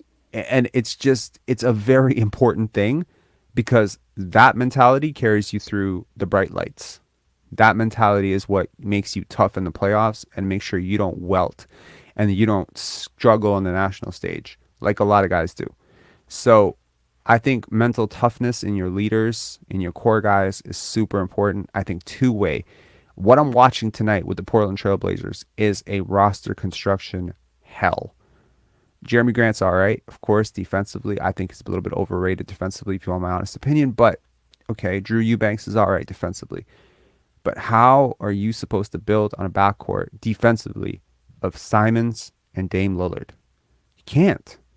So too much of a good thing is a bad thing in that case because neither one of those guys can really defend. And Gary Payne was the one who led the comeback, if I'm not mistaken. He was the minute they brought him in. So why are you not start? Because look, there's the problem. Can you realistically start Gary Payton and Dame Lillard? Of course you could, and you should. You should start those two. You would actually have possibly been in this game, but no, you got to have Anthony Simons because he's this young, hypey, prospect. Look, I'm not throwing shade on Anthony Simons. He's a hell of a talent, hell of a prospect. But he is literally a 0 percentile defender. He is one of the aggressive. He, Trae Young are two of the worst defenders probably in league history. It's up there. They're bad. Like, they're really bad. They're like pylons. De'Aaron Fox is at least something above that. These guys are terrible. They're like turnstiles. Mm-hmm. Would you rather Gary Trent or Simons right now? Simons. I'll be honest. I feel like whatever his defensive issues are, Nurse would get something better out of him. But his offensive talent is greater than Gary Trent. He's just a dominant shooter. Like, it's close though, but it's not that close. And he gets to the rim more than GT would. So he does. He's a hell of a scorer. Look, he has some crazy potential, but I'm just saying, like, in terms of starting him with Dame, not an ideal backcourt mate, in my opinion. Yeah, they're both scorers, they're both shooters. Nurkic, also not ideal. Not a great, not the greatest rim protector. He's all right, but not switchable. You need switchable guys. That's why they've been after OG this whole time, and that's probably why they'd be happy to dangle Shaedon Sharpe to get OG right now, because OG cleans up a lot of what they're troubling. If you put OG in that starting lineup with Jeremy Grant, like, suddenly I think you become a competent defense. And now Dame and Simons are like, boom, like they're unleashed, right? And OG and Jeremy are spacing it out. OG makes them really good. So if they were offering Shaedon Sharpe and 3 first-round picks, I mean, that's the type of all-in move you got to do for a guy like Dame. The guy's putting up 60 points and shit. So I don't know. I see it as like, if I had a choice, I would never want to build with a core piece that can't defend. I would never want to build around a Trae Young or even a Dame Lillard. I love Dame Lillard, one of my favorite players. If KD could not defend, would you still want to build around him? Is there like a certain level of offensive talent where it doesn't matter if you can't really defend? Jokic maybe, because he's so big. Like, size, like, you look at Luka, he's a turnstile on defense too, but you can hide him because he's big. Jokic is the same way. Like, I don't think Jokic is nearly as bad as Luka. He's much better defender. He blocks. He's way better, but he's not great defensively. He's not Jaren Jackson Jr. He's not Nick Claxton. He's not Jared Allen. But what he is 7 foot 260, and there's just a value to being that big defensively and offensively. Embiid went off today on him, bro. Like, he kind of exposed him, but Embiid is a freaking 300 pound guard. Okay. Damn. Have you seen have you seen his skill development? The way that he's shooting those pull-ups, just like dribble, ISO, pull-up. Like, there's guard skills in a 7-footer. Like, I know people talk about that with KD, but like, KD's skinny as hell. Like, this is a legit, like, 270, 280 pound guy who dives at your knees every second play, who's like really flashing some serious guard skills. It's unstoppable. Like, Joel Embiid is basically unstoppable. Like if he wants to score 55, he's probably going to score 55 on anybody. As much as I hate him for I don't like him destroying either. Scottie's I don't ankle. No, it is. destroying what it is. Scottie's ankle, beating us in the playoffs, crying when we beat him in the playoffs. Yeah, I don't like Joel Embiid either. But can't argue with his talent, his skill development. I would Anyway, still man. take him over Pascal, but yeah. Oh hell, oh God, yeah. I would attach picks in a heartbeat. The gap between those two is enormous. Although I cannot imagine rooting for a team with Joel Embiid on it. Like it would just be so hard. Like there are certain guys, like the Morris twins, Joel Embiid, that guy on Milwaukee that everybody hates. Oh, what the hell's his name? Grayson Allen. Allen. Trae Young too. I cannot root for Trae Trae Young. Young. Yeah, I don't like him. What Just did fine. he? I don't know, man. It's just something about him. Like I appreciate him for his basketball genius. I think he's an incredible passer, great shooter, stuff. But just something about that bow that he took in New York that just kind of pissed me off. And it's just I'm a New York kid, so like I mean, it just kind of just annoyed me. And it's just like I was just like, ugh, he's got that Reggie Miller personality, and I just didn't like Reggie Miller either. So yeah. R.I.P. Trae Young, man. Yeah. Anyway, Kmoney, I want to say thank you so much to you for starting this entire momentous wave of super chats. It really was. You guys came in the clutch, man. Like, yeah. Much love, brother. Much love to the whole community. I love being here. Thank you so much for being a part of it, man. Always good chat with you. And I agree with Leo. When you came on, Leo was like, "Oh my God, I love this guy." It's always good energy coming from you, man. Thank you so much. I appreciate it. For sure. Peace out, man. Cheers. Okay, next up we got Vince, and then we got Tamberlyn. We are at 2:16 a.m. That's not a friendly reminder to go to bed to anybody who has work on a Sunday tomorrow, but or church on a Sunday. But we're gonna get to Vince here, and then we'll get to Tamberlyn, and then we'll get to my bottom 6 Raptors. Vince, how you doing? Long time no see. Robbie, what's going on, buddy? I'm getting rich, I guess. I don't know. This chat is insane. It's good to see. It's good to see, bro. Yeah, it's very cool. Yeah. What'd you think of the game tonight? I think I'm just as baffled as you guys all are. Like at various times I said out loud with nobody in the room, is this the same team? Like it's the same guys, just with Precious. It's the only difference, really. It's just nuts to see. Like I don't know, a switch has been flipped and they're playing right. They're not doing the bullshit, Fred, Pascal, ISO, Fred, Pascal pick and roll. Although they did it a little bit when Portland started to make that comeback a little, when Scottie was on the bench at the end of the third. But yeah, I mean they looked incredibly competent out there offensively, which we have not seen at all this year. It's like, how the fuck is this the same team? It's insane. I agree. I mean, they look faster. They look twitchier. They look more connected. They're celebrating. They're celebrating each other's success. Yeah, I can't remember who hit a shot or a dunk or whatever, but it was Christian Coloco getting up on the bench and just being like, yes, like he jumped up and down. And then there's Jeff Doughton Jr. with a permanent scowl on his face for whatever reason. He's just constantly mean mugging the camera. Like he knows, and he's always standing up. Love Jeff Doughton Jr. I just hope he gets more playing time at some point. Like it's just crazy to me how connected a team feels because there's daps, there's body language. Look, if you've played team sports, even if you haven't played team sports, you just watch basketball, you know that there's a certain way that guys play and act when they're playing for each other.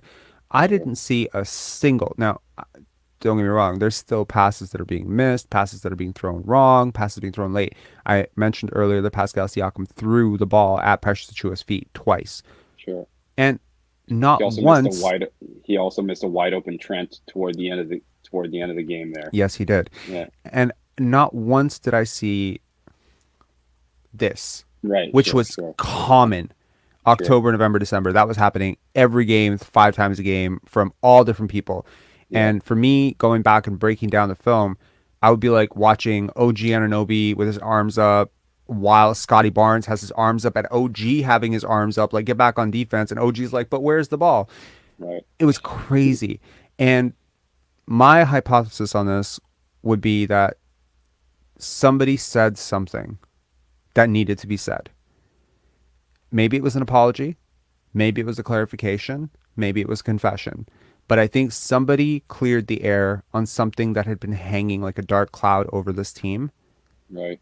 And it just unleashed everything. I think it just unleashed all the positivity, because one thing you cannot argue is that all of these people are good people. I think they're all good people. I really believe that. I don't know most of them, but I would argue that based on what I've seen from them, they all seem like good people. It's just they weren't meshing. They weren't getting along. And that's fine. Sometimes good people don't get along.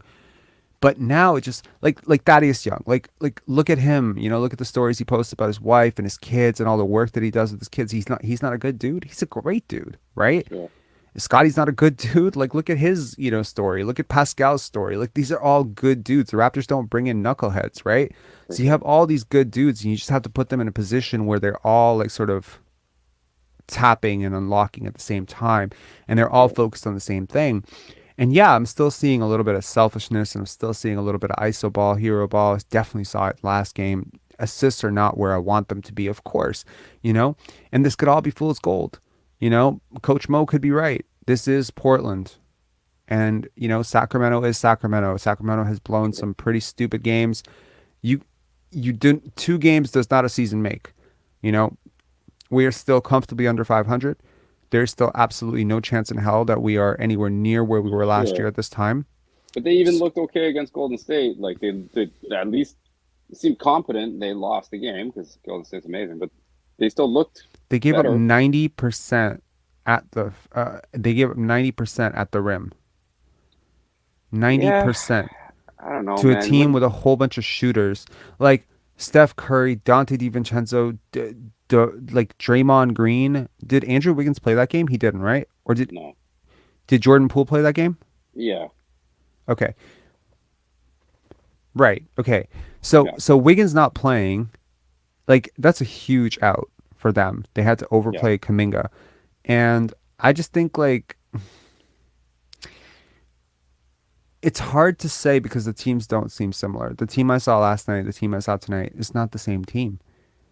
Like, the team I saw tonight, like, pressed up hard. They guarded hard. They rebounded. They went second effort. They were diving on the floor. I did not see that last night. I think there was a little bit of, you know, I think the fact that it was Portland had something to do with that. And then once they got out to that big lead and they smelled blood in the water, they're like, okay, we're fucking getting this game. They weren't about to let that one get away, although it looked kind of touching. They were in the game yesterday. Yeah, no, for sure. The whole way. Sure. And then they blew it, and they blew it in the fourth quarter by playing absolute hero crap ball, you know? Yeah, and I think, look, I don't generally think that Alvin Williams is a good commentator, and I don't think that he usually makes a lot of good points, but he made a good point today. Pardon? You've mentioned that a couple times. Have I? I'm sorry. Yeah. No. Whoops. It's comical. No, it's become a bit of a running diatribe at this point. I think that he made a really good point tonight where he said passing is contagious, but so is the ball sticking is also contagious. Sure. And I agree with that. That when one guy does, you know, kind of dribble, you know, fade away, contested, misses an open guy, especially for a young team that doesn't have like a Chris Paul type steadying veteran, you know, like, hey guys, gather together, and a coach who doesn't dictate offense too rigidly, I feel like it's very easy for the team to start falling into my turn, your turn basketball. And that's just, look, it's been a consistent for me. I know Kmoney said earlier that he's new to this channel. He's been here for a month. To those of you in the chat, 290 of you watching at 2:23 a.m., you guys, if you've been here for 3 months, that has been my consistent point. Move the fucking ball. The ball sticks too much in the wrong guy's hands. You don't have any player who warrants that type of role on offense, frankly, and is efficient enough to dominate the possession that much. And now the ball is moving, and we're seeing suddenly, you know, everyone's changing their tune. Because before it was like, oh, the Raptors have the worst 3-point shooters in the league. And it's like, oh, you just outshot Portland from 3. Well, you especially if look at that. yeah, Without OG yeah, Anunoby, one of your best 3-point shooters, and without Otto Porter Jr., by far your best 3-point shooter. yeah. How are they doing it? It's nuts. It's crazy. It's Precious obviously has had something to do with it, but aside from that, it's the same team. I think I think like Fred being the point guard, whatever, just call him that. But him getting off the ball earlier seems to be driving success a little bit more. He's not like Absolutely. how many shots did he take tonight? Like 12, 14 I think maybe, he something took like that. 13. I'll Yeah, check. around that. Like, not egregious, right? He wasn't forcing it. He wasn't trying to. I don't think he shot particularly well. Like, He shot 4 for 13. He shot yeah, 2 for 8 from 3. But, it's like at the end of the day, he had 6 rebounds, 9 assists, 4 steals. He was plus 19. He had 11 points. I think it's just a complete game. The steals are so underrated with him, man. Like the way that he's getting steals, like the digs, he's really like, he's yeah, doing a lot of the Otto Porter shit. yeah. When He's really good Otto at those digs, played for in sure. those 8 games that he actually played, I would often remark that he shuts down the entire side of the court that he's on just by Right. his activity, knowledge, angles, etc., movement. He'll take a charge. He's just so smart. And Fred's doing a lot of the same stuff that I was like really hyped about Otto doing, just granted Right. in a much smaller body, Sure. He's digging down, and it's really hard to be his size and be this good defensively. I feel Right. like there was like, it's kind of weird, right? Because it's like how you feel about a person taints your vision about everything they're doing, right? Sure. It can, like, it colors. Like, we color images with our own biases, right? And he goes and gets an offensive rebound over those 3 guys. You saw that, right? That was And nuts. he puts it back, Yeah. and then he comes out and he's like, that's what I do. And there's a part of me that was just like, okay, there's like two Like, sides of my brain. bro, Number you've one is never like, done that. Yeah, that's not sure, actually sure. what you do because you've never Yeah. done it I've never ever. seen that ever But once. then, Yeah. but then there's an other part of me that's like, Yeah. man, Yeah. God damn it, the heart that it took, the will to be that small and to go up, get your own rebound and put it back confidently. You gotta admire it too. Like, my God, I'm not that's so cool. Well, dude, it speaks to your point. Okay, so rewind a little earlier. You remember how you mentioned something about you think it's purely speculation. Nobody knows anything for sure, but you think that some air may have been cleared, some grievance might Right. have been aired at some point. Yeah. I feel like Fred was kind of had to be in on that to some degree. Because he seems to have flipped the switch and is playing completely differently. Like, Yeah. it's like he must have. I don't know if his change in representation had something to do with it. Like, maybe Clutch, he hired Clutch now, and maybe they're just like, listen, do what you got to do to get wins, and like stop the bullshit with being hero Fred and all that. Right? Like, But I mean, he's been more hero Fred lately than I don't mean hero in the bad way. I mean, like, his performances have been dominant. Hero ball, yeah.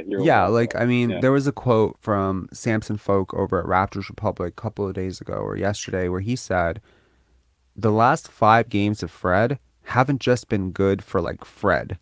They've been good for like any star point guard. Like, you could stack those 5 performances up with any star point guard in the league, from Steph to Dame to whoever, and be like, that's a great 5 games.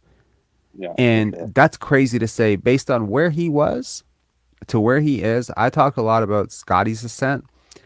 His ascent over the last, I mean, granted, it's not nearly the sample size of Scottie. Scottie's turned it around for about, I want to say 18 games now in a row. Right. Consistently, like 17, 18 games in a row. It's 5 to 10 days, Rob. 5 to 10 days. Nice Doug Smith quote.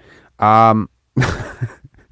Did you get to the part? Because it's like, it literally, I'm waiting for tomorrow for him to come out. It's been 2 days. And then maybe the next day, it's been like, he turned it around 2 hours ago. That's just one quarter. My reaction when I see that guy is like it's like visceral. Like, I honestly, I only knew about that Bob McCowan interview from that shit that you posted. So I went back. I couldn't get through the whole thing. I honestly could not get through the whole thing. I wanted to punch his fucking face in. And I'm not a violent guy by nature at all. And I just like, this is the word. I'm speaking figuratively here, not realistically. But like, dude, you have no idea what you're talking about, and everybody knows. There has to be some, like, if I go to a restaurant and I eat a shitty piece of fish or whatever, I can go on Google and rank them and rate them, give them 1 star, whatever. Can we fucking get Yelp Doug reviews for Smith? basketball analysts? Oh my god! Can you Like, imagine what my Yelp reviews would be? It'd be like half a star. I would get like Right. trolled aggressively. I would be the only person in the world who would have a lower rating than Doug Smith. Nah, bro, your supporters are fucking, they're lifers. They love you, dude. I appreciate that. No, I agree. And I look, honestly, at this point, it's up to his parent company and the people who are continuing to facilitate this platform that he Toronto Star, has. what are you doing?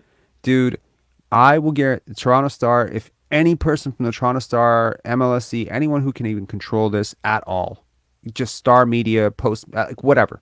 If you hear this, just hear me out.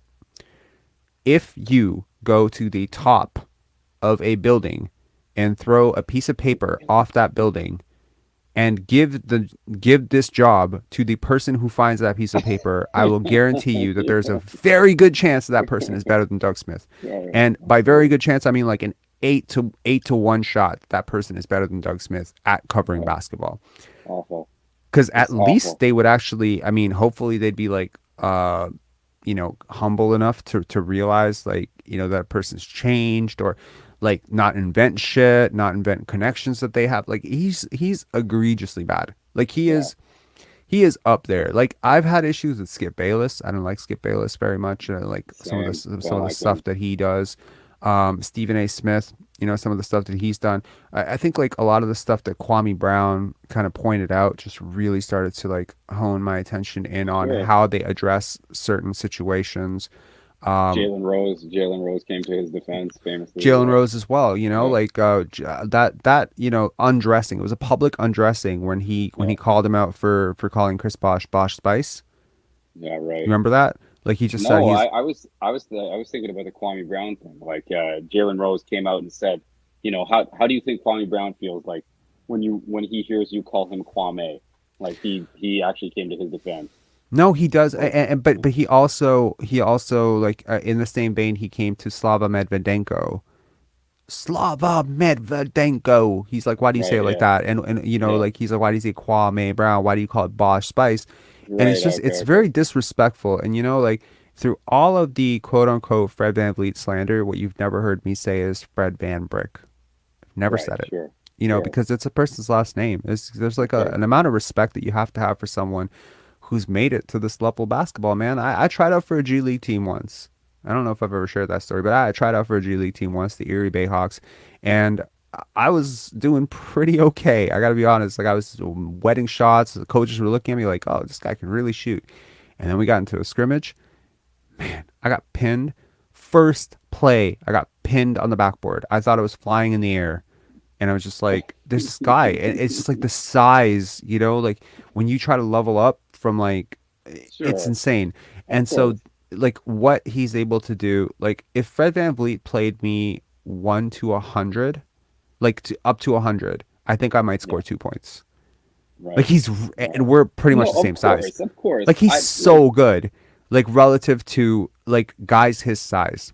Like if Fred VanVleet played in an all 6 foot league, sure. Oh, like that's Michael Jordan. Sure.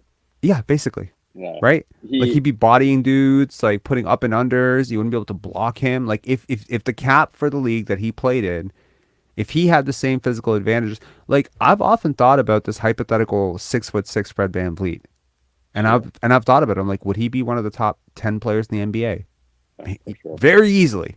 Yeah, very easily could be with his shooting and his defense and reasonable passing skills. And he's a better player than Pascal Siakam, right? In terms of skill, in terms of IQ, in terms of just his overall package, his vision even is better than Siakam. His defense in IQ and intelligence is better than Siakam. It's just he's not 6'9". So I have to give credit where credit is due. he's, I don't I know. think This season has turned into the weirdest thing in the world. First, I had to like change my tune on Gary completely because he got benched and he turned it around, and I was willing to change. And now, I got to give Fred his flowers. And someone wrote on Twitter, they're like, CJ Miles wrote on Twitter after Scottie had a really good game. Make sure to if you're gonna shit on a dude, make sure to give him his flowers too. Those fingers can do more than hating. Right. Sure. Right. When you're tweeting. And I always thought that was interesting because most of the people that I have a real issue with are people that just can't pivot. They can't adjust. When things change, they don't change. They just double down. And so I just think that it's okay to be like, he's played really well. I still don't necessarily want him on the team. If I was starting a team from scratch, he probably wouldn't be on it. But credit where credit is due, he's played amazing basketball. He definitely fulfills a needed role on the Raptors. Absolutely. Right now. Absolutely. Sure. When I did my 7 players that I would not trade in a deal for Kevin Durant, he was on that list. People were very surprised. They were like, why? Because of this. This is what he could do in a system that does not, where he's not dominating the ball. And honestly, if you had traded for Kevin Durant this summer, if they had taken the Siakam package or whatever, I'm pretty sure the minute Durant walks in, Fred VanVleet's like, yes, sir, no, sir. Right. Right. I don't mean it's like it's totally like he's his little brother, but like there's no question who the top dog is now. Right. Yeah. He would like same as he was under Kawhi.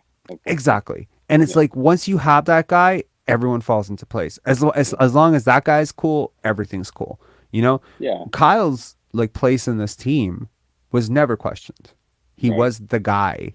He allowed, Kawhi to step in and be the leading shot taker. He allowed DeMar to take more shots and be the closer. But it never wavered on whose team this was. It was always Kyle's team. And so that control was in the hands of someone that was very steady, and very selfless. And I think that, hopefully Scottie is that in the future as well. But I think let's say that Kyle was Fred's age now and he was on the Raptors. Mm-hmm. Don't you think Kyle would have been a little bit more open and receptive to Scottie coming in and 100%, kind of dominating a little bit more, whereas it's been tougher for Fred to let the reins go? I don't know if that's because he thinks Pascal's that guy. Well, that's the thing, like I get where Fred's coming from too, right? Like I gotta see it from his side, and we've talked about it many times on this channel that he had a vision of himself being the point guard. He's taking the reins from Kyle. They draft this guy. He's this big, goofy kid from Florida State. He's supposed to be, 3 years away from being a regular contributor. He comes out like gangbusters. He's a point guard now. Wasn't drafted to be a point guard necessarily, but he's a point guard, and he's very clearly good at it. And all these analysts are saying like, damn, the offense looks so good when he's running it. So it's like Fred's probably looking around like, honestly, what do you need me for? What do you need me for? If he's your point guard, you sure as shit are not playing me at shooting guard permanently because I'm too small to do that. If he's the point guard, what am I? Right. And I think that, I said it in the offseason, him and Gary. Yeah. I mean, I think, exactly. That's exactly how I see it. Anyway, Vince, thanks a lot for calling in, man. We haven't seen you on the show in a long time, so really appreciate you coming on. I have one more. Do you have more time? If you got to get to the next guy, I got to get to Tamberlyn because I realize it's 2:38. But if you have one last comment, yeah, for sure. Okay, real quick. So, like in terms of direction for the team for the rest of the year, because now everything's fucking all in flux. They've ruined a perfectly good tank. Mm-hmm. So, like, is trading OG, like, or like, is the perfect scenario actually keeping this team fully intact, but strategically resting players down the stretch, a la OKC, and still kind of lose games, but with this core, seeing like if this core can sort of stay consistent for the next few games. Let's say they rattle off a couple more, like some decent wins on the rest of this road trip, and we have a better understanding of what this team could actually be. If they were to rest, like, are you thinking that their thinking is that no, okay, let's turn this thing around, let's make the playoffs, let's try to do what we can? Or do you think Masai and Bobby are just like, no, pump the brakes? We gotta think about our future here. I think there's a very legitimate case to be made that you allow the team at least the courtesy to play up until the deadline and you leave your options open because that's available to you. I think you obviously put this team together with a great deal more thought, right? Shooting variance is a thing. Right.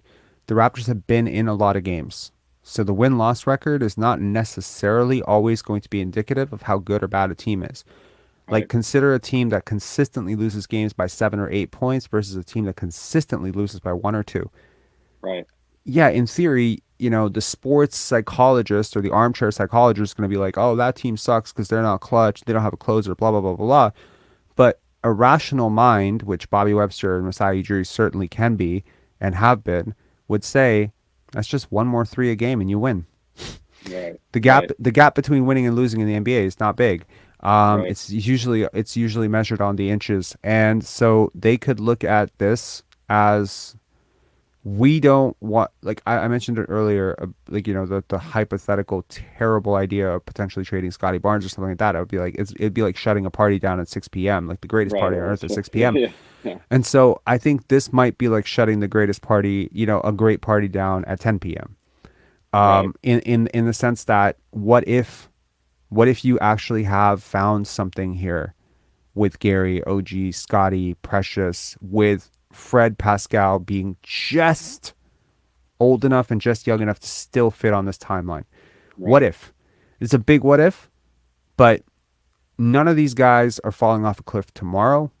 If you have buy-in from them that they're accepting of reasonable contracts on their next deals, look, it's not the end of the world to stand. It's not the end of the world to stand pat.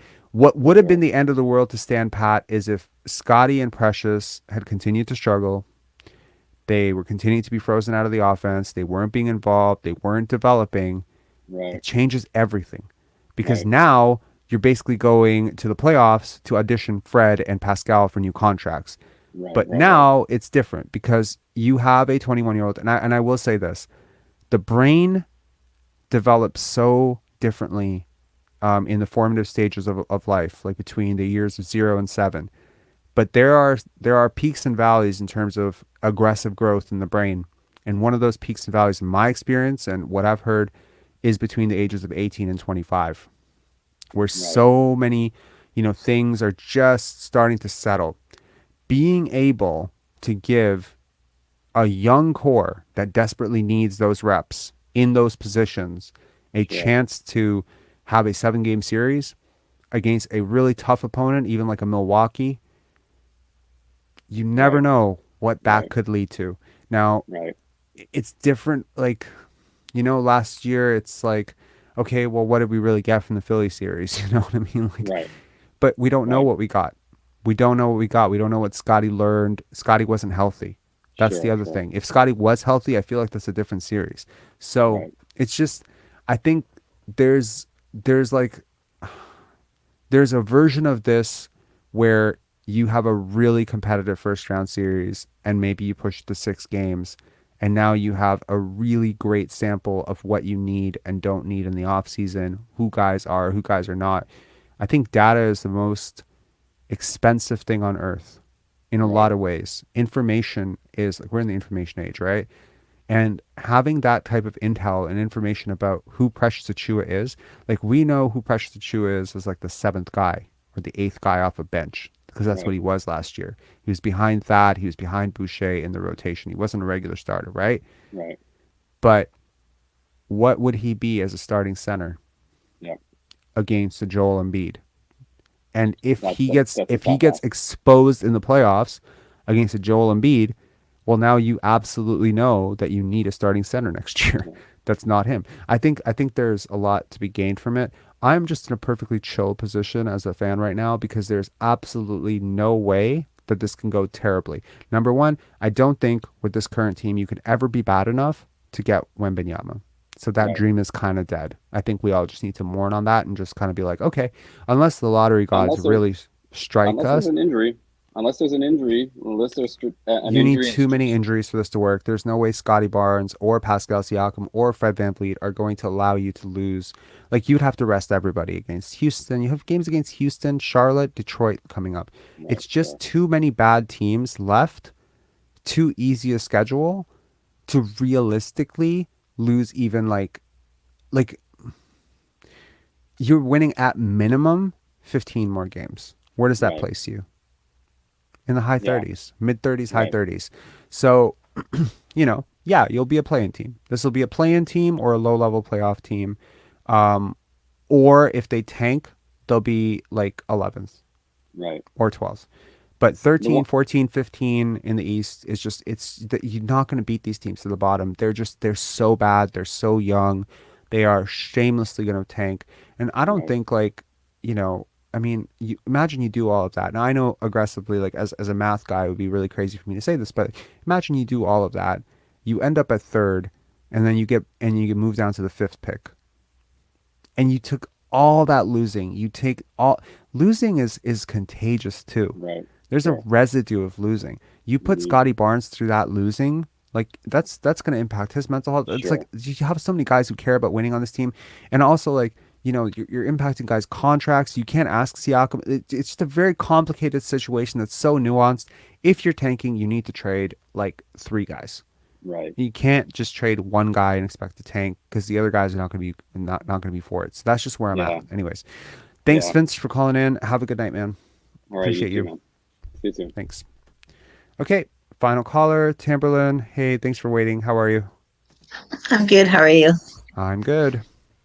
I just wanted to give you your flowers and say how exciting it is to see the stream so active. And I unfortunately can't contribute because I'm trying to figure out how to pay my rent, but I wanted to make sure that I acknowledge how exciting it is to have a pod that we all come to and we interact with and have open dialogues, and we don't always agree, have the same opinions, but it's been a joy to find this site. And I think I speak for a lot of people when I say that. Thank you so much. No, it's been really humbling and very cool for me as well. I mean, what a cool thing. At 2:46 in the morning, we're talking about Raptors basketball. We're talking about life. It's really fantastic, and I just really like this community. I like the people in it. There's all these characters, that are great. They're just and it's people. Worldwide. Yeah. I mean, that's the coolest thing, right? I mean, when I started the Pendance Film Festival, one of the biggest things was I wanted to bring the world to Toronto. That was my thought. That was my whole thought. I wanted to bring people. We flew in people from Austria, and we brought them to a Canadian stage at the Regent Theatre or TIFF Bell Lightbox, and we would have these people standing on stage, and they would be talking. Some of them would need translators, right? Because they didn't speak English. And I thought it was just the coolest thing on earth to bring so many people from around the world into snowy January, February Canada, and people thought I was insane. But it was like, why do you want to bring these people here in the winter? And I was like, need people to connect, in indoors. And what's going to push people indoors? The cold. You know what I mean? We need people to connect indoors and huddle up in this theater and talk cinema. I thought it was just so cool. And I think this community is taking on a very similar vibe as Pendance was. Which is just it's about bringing ideas together, bringing the world together. It's very cool. Yeah. Yeah, it reminds me of when I first was writing with Raptors Republic, and we would do the game recaps, the grades, and sometimes there would be 1,000 comments just internally, but it wasn't like this because we weren't discussing like out loud. It was just them reacting to an article. So This is even more interactive, and yeah, I really enjoy it. I didn't have too much to say other than that, and I did want to make one point. Is it my imagination, or is Fred actually doing a lot more no-look passes these days? It's not your imagination. So it's a sign of them. And here's the thing. We might, I'm guilty of getting on people's cases when I feel that they aren't doing something that behooves the benefit of the team. But I'm also more than happy to step up and admit when someone has made a change, maybe change my mind, like Gary. And I thought that Fred has had a great game tonight. I thought there was some moments where there's some things, but all the players have that. And I really felt like Fred, this was the type of Fred that we would love to see. And the best part of it was watching him celebrate the team, celebrate him and Scottie interacting and the joy that was there. So to your point with Vince, it does make me wonder if something was said, if something was being held back. I don't know. But yeah, it's when they play like this, it's so frustrating because you can see the path, you know? Mm-hmm. And then when they play like they have in other games, and I mean, last night, Pascal, to me, that cost us that game, and OG being out. And the reason I say he cost us that game is because he forced things Yeah, and look, wasn't playing on defense. I think anytime a player has any But agenda, I'm not a Pascal hater. Just for those who like Pascal, I'm not a hater. sure. I think what screws up any offensive flow or any team chemistry is when one guy has an agenda that is outside the team dynamic. Okay, so you know, team dynamic includes and is not limited to, you know, hunting mismatches, finding open shots, finding open corners, finding backdoors, like, you know, exploiting mismatches on the switch. Like, all of these things are egalitarian in a sense where anyone could potentially benefit from them, right? An open corner or an open backdoor could benefit Precious as well as it could benefit Gary. And the ball has to be dictated by the defense in a way. But it also has to be dictated by offensive toughness. So there has to be a combination of offensive toughness and principles, that core principles within your offense dictate based on the gaps that the defense allows, where the ball goes next and who takes the shot. Good offenses like Indiana's, Sacramento's, Golden State generate upwards of 6 or 7 sometimes opportunities at a shot in a 24-second cycle. Denver as well. So that's where you want to be. The problem is when one guy holds it too long and then all those opportunities shrink up and he's basically holding it to the point where he's the only option. That I don't like. Yes, it does happen a lot. It does happen a lot and it needs to stop. And I hope that it will stop as guys learn to trust each other more, because you do not play that way with guys that you actually trust. I feel like when I've played with guys that I really like, there's a lot more ball movement. There's a lot more trust. There's a lot less finger pointing. So we're talking. Yeah, and a lot more communication. I mean, do you see how many times, I mean, I'm just curious if you've noticed. Do you know how many times Scottie is directing off ball? He's coaching on the floor. Have you seen it? Yeah. It's so beautiful to watch. Constant. So he'll be like, Boucher, cut. He'll even when he doesn't have the ball, he's telling Chris Boucher to cut. He's doing it on both ends too. He's doing it when he's coming up the floor, whether he's bringing the ball up or whether he's the off-ball guy. He's doing it on defense. I've noticed it quite a lot. And the one word that you said that for me that I've said all along was trust. There was trust missing on this team, and the focus is part of it. But this team is too smart to lose focus. They aren't Charlotte, you know. They aren't. They don't lose focus just because they lose focus, right? This was about trust, and something definitely happened. I think to your point, there was a coming to Jesus moment of some sort, whether two guys got together and sat down and hashed it out. Whether Fred realized that maybe we've been too hard on Fred. Maybe it was his agent. Maybe someone else was stepping in and planting seeds to get him to leave his agent. I don't know. I didn't like the comments he made on certain podcasts, but what I've seen of him since this road trip has started is a different Fred, and it's the Fred that we want to see. I think it's been before the road trip, to be honest. I think we saw maybe a bit, maybe one or two games at home.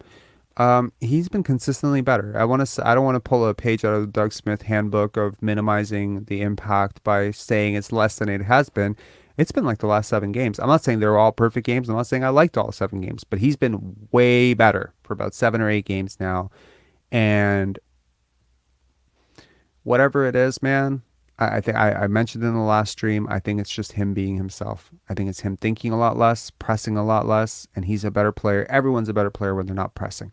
Okay, so he's playing more free. He's got nothing to lose. It's a great thing. I'm just happy that it's involving a lot more passing, a lot more ball movement, and a lot more winning for this team. I'm happy that the guys are rallying around him. It's really exciting. I think 2 months ago or so, he would go to the ground and guys would begrudgingly walk over to him, like maybe not even wanting to help him up. He would score a basket and the bench would be silent. Now he's scoring baskets and he's talking to the bench. The bench is basically amping him up. It's great to see.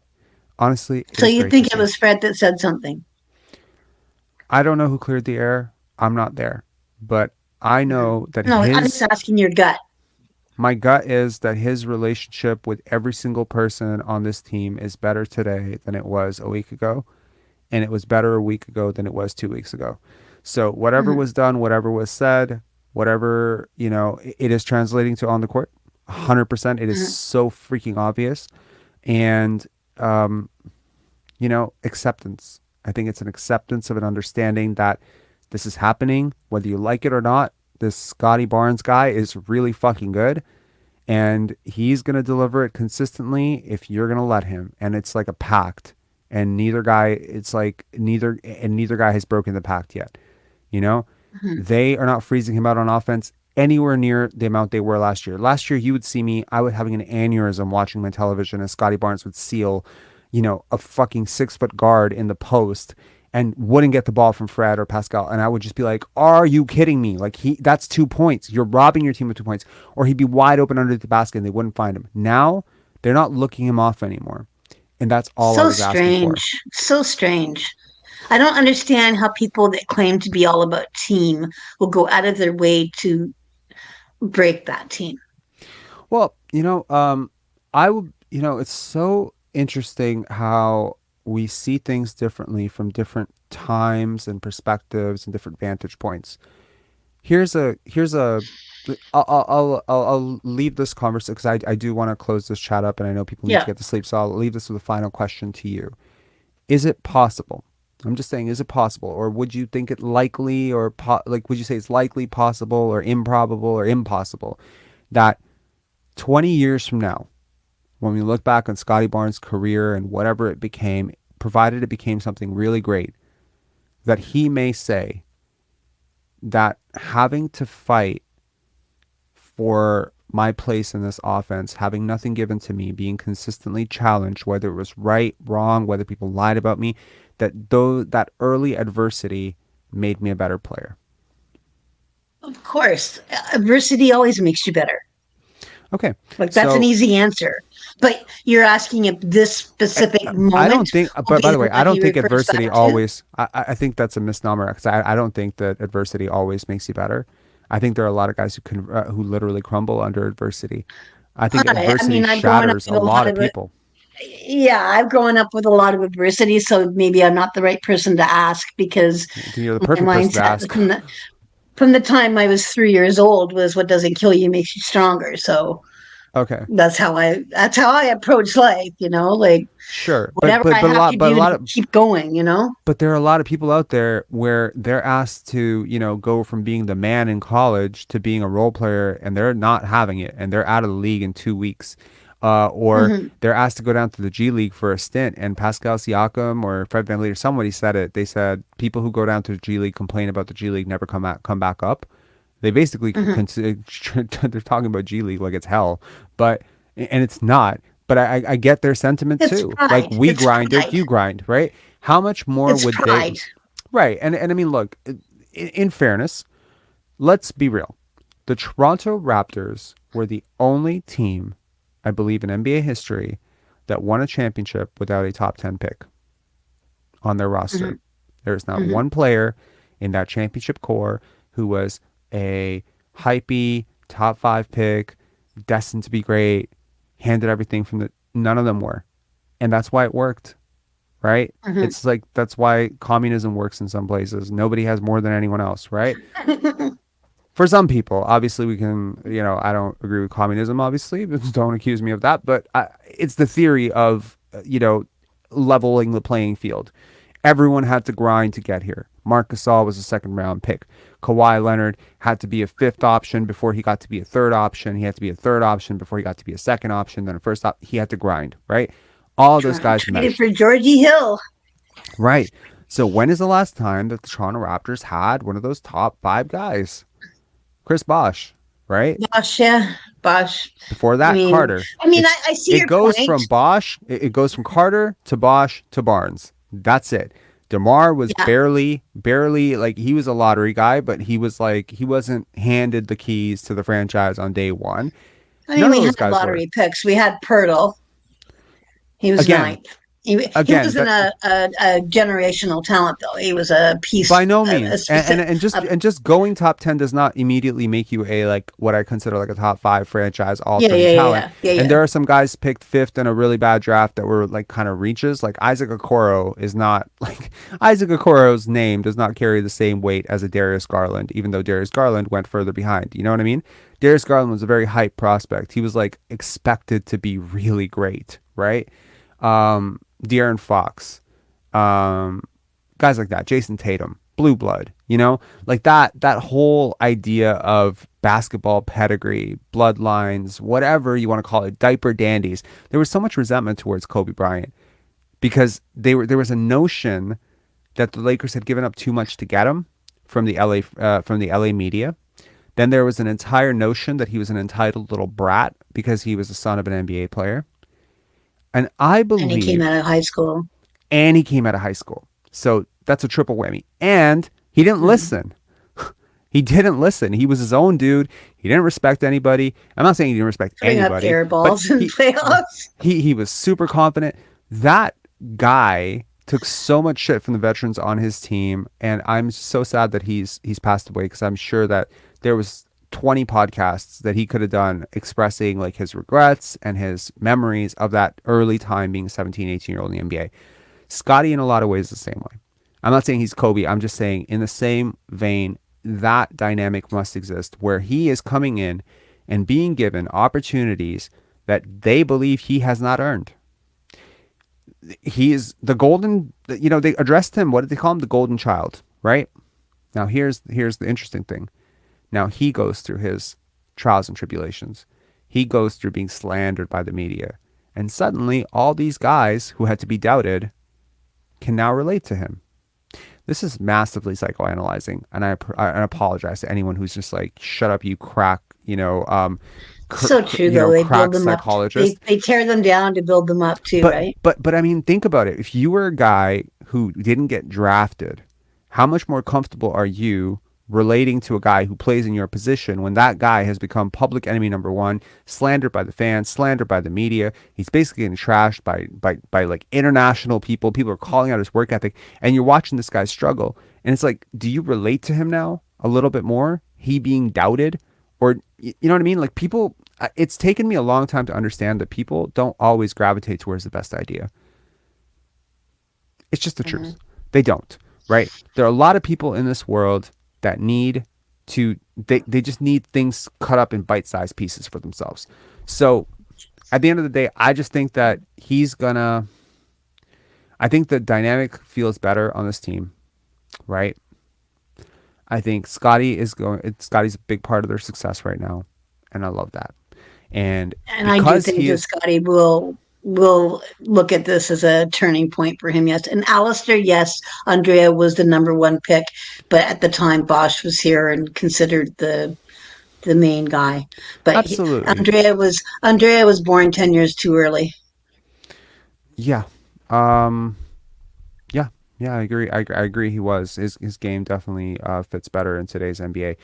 Anyway, Tamberlyn, what did you think about the game today? Any quick thoughts or any final thoughts on the game? Anyone stick out? Like we haven't even talked about Precious Achiuwa, but I think he was just incredible tonight. Well, remember when I asked you, what was it, two episodes ago, 2 podcasts ago, if Precious should be starting? This was why. He's had double-digit scoring in all. Well, that's the problem. I mean, when Fred's, it's either a situation where they trade one of Fred or Gary moves to the bench. I like Gary in the starting lineup because he gives them someone who can drive to the paint. Mm-hmm. But I mean, a lot of this may be precipitated by whether Masai moves one of Fred, OG, Gary. I don't know. But I just feel like Precious is playing so well, it's hard not to put him in the starting lineup. He's doing everything, he's playing both ends. I want to see Scottie, OG, and Precious together on the floor. I just do. Like consistent minutes, 20, 30 minutes each, you know? Mm. No, I agree. I think it's glaringly obvious to me that, you know, the only reason you might move him to the bench is because of the optics of the other five having been your starters all year and the unfortunate media frenzy that would occur if you were to bench one of them, right? Because Gary's playing really well too. Lost in all of this is I that mean, Gary's playing really well, agreed. and you can't Yeah, I didn't start. want to move him. And unfortunately, starting lineups do play an unprecedented amount of time together. Not unprecedented, sorry, and a disproportionately large amount of time together because they're at least guaranteed, almost always guaranteed, to play the first 6 minutes of the first quarter, first 6 minutes of the third quarter. Very likely, your starting lineup is almost always going to be your top minutes lineup on a nightly basis, right? Unless It's a you have catch 22, isn't it? Because Precious is the one guy who, well, and Gary. Precious and Gary are the two guys whose production doesn't seem to go up or down depending on whether they start or whether they come off the bench. Both tend to, well, Precious more so lately and we haven't partially really because of tried any of the OG's other people injury. on the bench. We haven't tried any other Yeah, people on the bench. We have never tried bringing OG off the fair bench, enough. Fred off the bench, Scottie off the bench, or Pascal off the bench. Because of what it'll do with the psychology of everybody, right? Maybe. I mean, can Or, you you imagine know, those if guys they just make brought too Fred much off the money. bench, how he would react? Hmm. No, I mean, I have no idea. I have no idea what the consequences of bringing your quote unquote leader off the bench would be. I do think that it probably would help the team a lot. I've always been on the I've been on the record. I think It Fred would would be the be. best thing. It would be 100%. Even though he's playing super well, he would be the best guy off the bench. And bench does not mean worse, because Manu Ginobili came off the bench and Danny Green started. I believe it was Danny Green starting or Steven Jackson starting over Manu Ginobili, and he was better than both those guys, and it wasn't even close. It Yeah, doesn't I matter. mean, It's just if about Fred is spacing the such lineups. if Fred is such a team guy, then why don't you have Messiah and Nick sit him down and say, "Look, Yeah, we know that you're the guy that runs this team. We know that our bench is suffering. What if you came off the bench and got our bench going, and suddenly our team started winning a lot? You'll yeah. still be on the floor at the end of games." Phoenix Play says they did try Scottie off the bench, Robert. That was one game, and it One wasn't game. really Scottie coming off the bench. It was, we want Scottie and Gary to come off the bench because we have too many guys returning at the same time. That was And more about 3 guys were Siakam. returning from injury. 3 Exactly. guys, same So game. they started Juancho and Thad that game. I remember that game very clearly. That was not about bringing Scottie off the bench. I think he still played starter minutes that game. Anyway, Tamberlyn, thank you so much for calling Okay. in. I really appreciate it. It is 3:06 a.m. and I'm going to rank out my 16th to 10th best Raptors. I'm One quick question before I go. Mhm. This is a technical question. I noticed in the stream someone said that my sound was too loud. I turned down my volume from the bottom of my dashboard, but do I do that in settings and stream? Yeah, no, your sound is way better today. What did you do? All I did was go to the little icon in the bottom right corner when I saw someone say that the sound was too loud and Perfect. It reduced worked. it. I think it worked. Okay. Chat, can you um wait, Con is saying yes, it is very loud for us here. Billy says it's not bad. Chat, can you let me know how Tamberlyn's sound is? Unfortunately, I have these on, and they're on very low, because if I keep them too high, then you'll be able to hear yourself in my mic. So like, my volume is super low. Giovanni saying her sound is fine. Kmoney sound is good. George sounds good to me. Don Vito All right, says so only some people. Well, I sound. apologize to the ones it was too loud for, like Con and the others. Sorry about that. Christopher Chu says maybe Mike is too close. I Simon have Phoenix headphones on. says it's still too loud. So we have one, it's still too loud. TS says sounds good, kind of like phone calls quality. And Jason Williams says you're good, Tam. I think Okay, I think guys. Well, I 90. apologize to the ones I'm too loud for. Oh I my don't God, mean who to can? be There's no need burning to your ears out. apologize. There's no need to apologize. Everyone has I'm a volume Canadian, Rob. dial. That's what we do. You just apologize. I noticed that about Canadian people. They apologize a lot. I'm American. We don't apologize for shit, but apologize for And I'm a that. nice person, so there you go. Yeah, All right. for Well, sure. good night, stream. Have a great weekend. Good night, Rob. I'm so glad you got your flowers tonight. That was wicked to see. That was And really nice. I enjoyed the game. So Yeah. have a good rest of your weekend, everybody. Cheers, Tam. Bye. Bye. Okay, and now on to we're gonna go. Okay, I'm so glad I ranked this out. So we're gonna talk about Raptors 16 through 10 today. Now, I promise that this is going to be pretty brief because we're already 2 hours and 27 minutes into this chat, and I would like to tap this at 2:40. So I'm gonna keep my thoughts on these guys brief. Largely, I think that the most important thing here would be that from players 9 to 1, I want to do deeper dives on them. I think that'll be a really important thing for this community to sort of understand what kind of impact is Christian Koloko having on net rating. What does it mean when someone says that Christian Koloko's net rating is higher than all the other Raptors? What is he really doing on the court that's impacting? I want to have the data to be able to bring that up. And to do that, I don't want to do all players all at once. So I want to talk about these guys. Most of them haven't played as much. I think we're all pretty consistently. I'm pretty sure if everyone in this chat or everyone in this stream ranked out their 16th to 10th guy on this team, they would be pretty similar to this. But in my top 5, so what I want to do is the next game, whenever that is, I think it's on Monday, I want to do players 9 through 6 or 9 through 5, and then I'll do the top 4 players in the next game. And every single time we do it, I'll have updated data, updated stats, updated slides that I can pull up, and hopefully it'll just be a nice, entertaining way to talk about something other than who shot too much or who didn't shoot enough. Okay.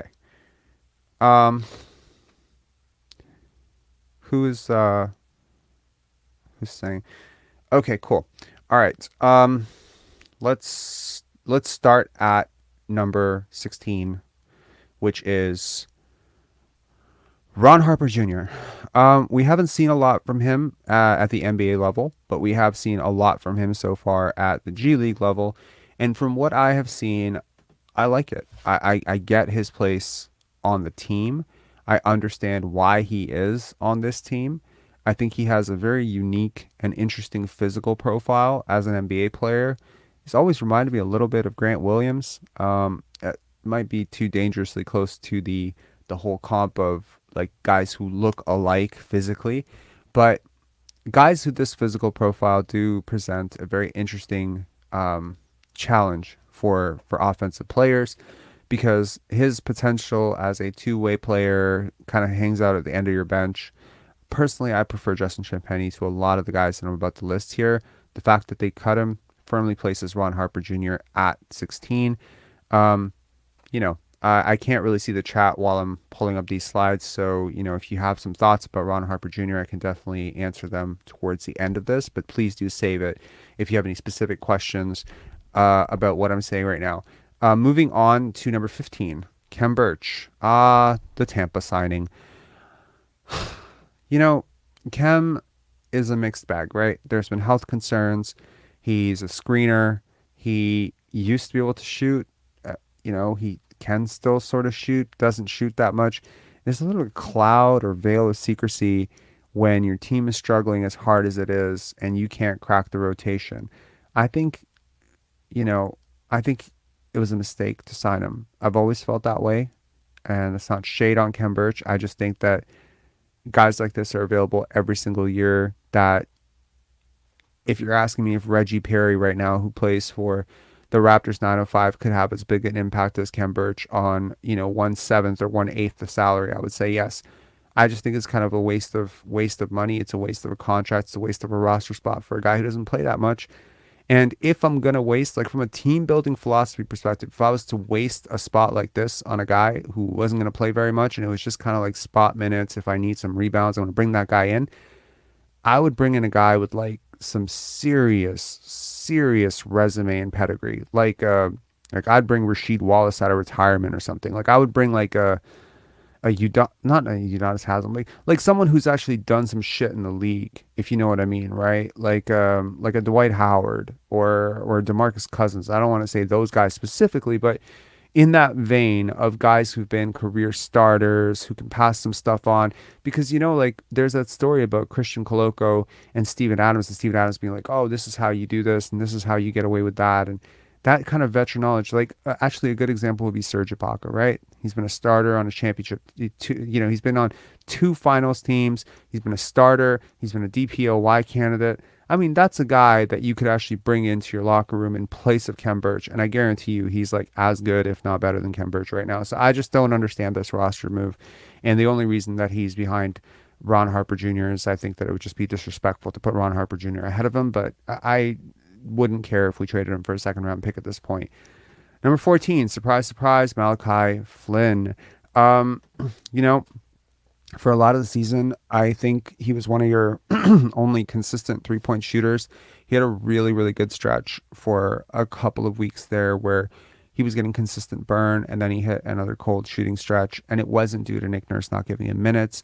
He pretty much was given an opportunity, ran with it through a hot shooting streak, and basically he's not been the same player since.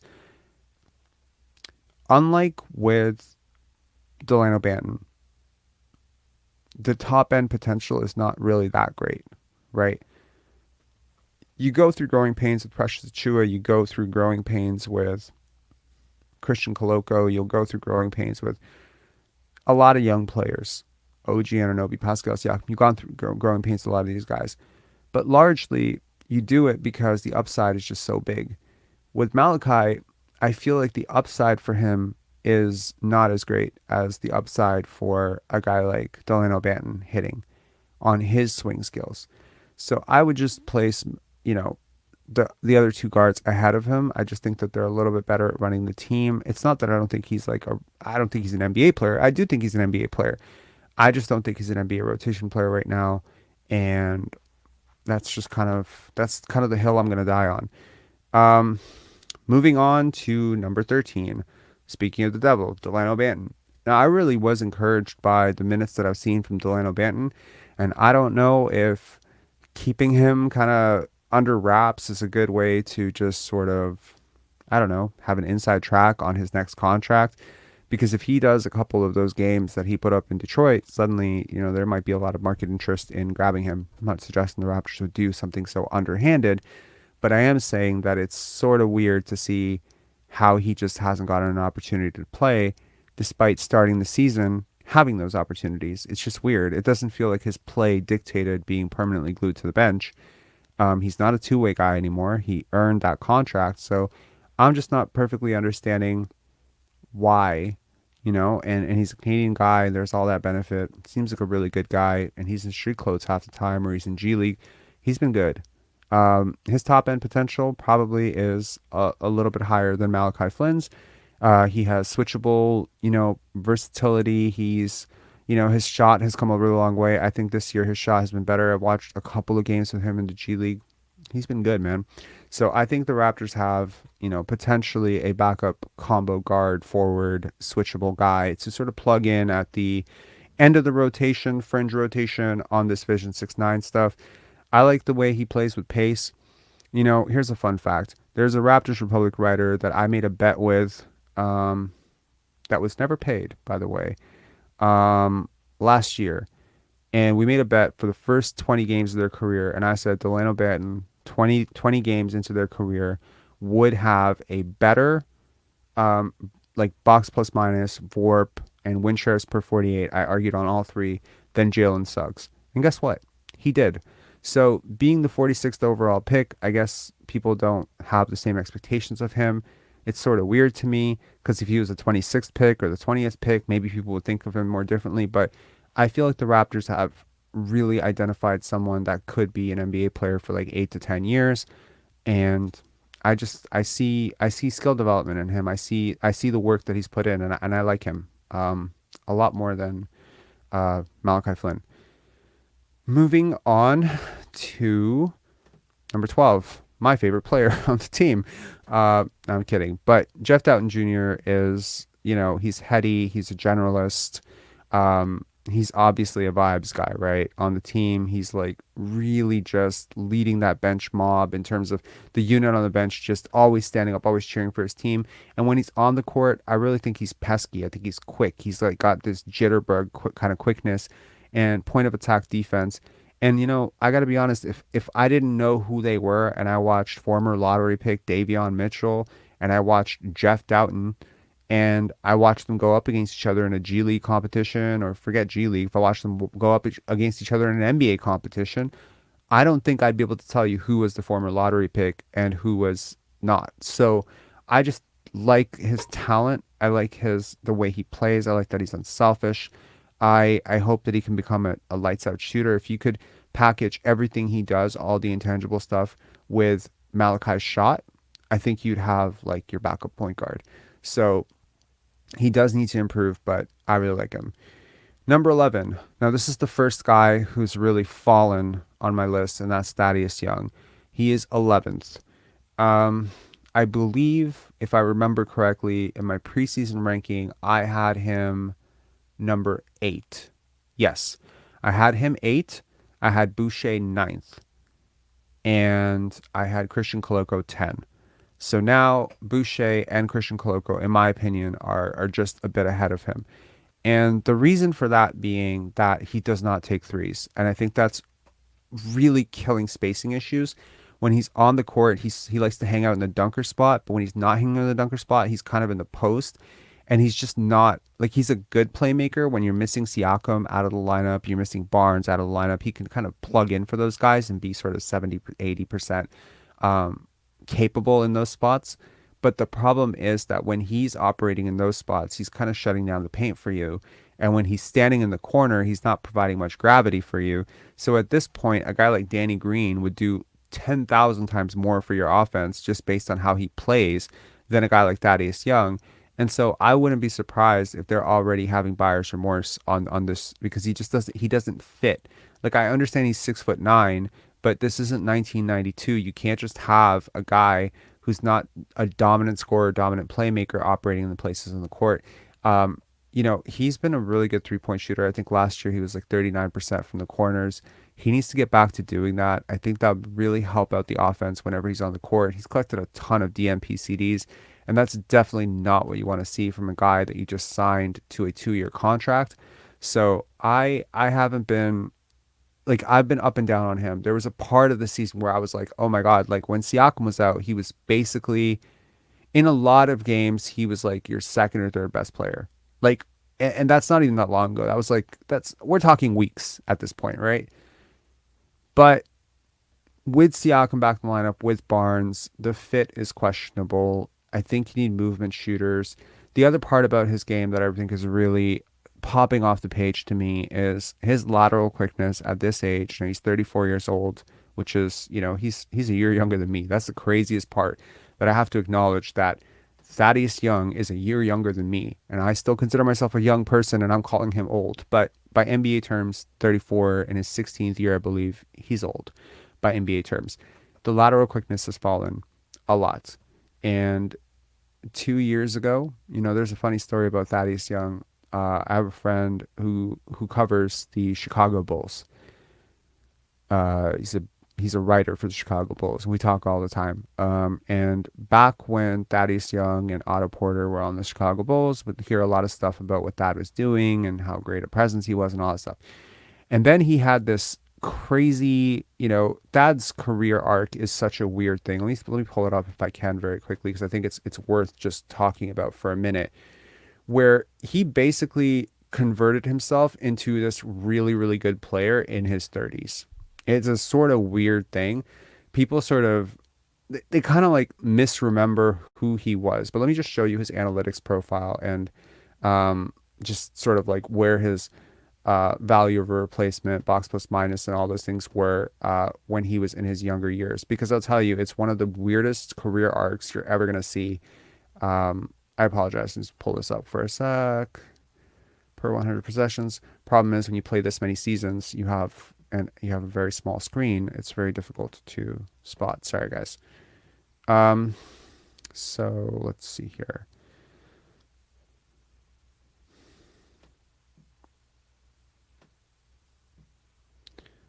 Hang on.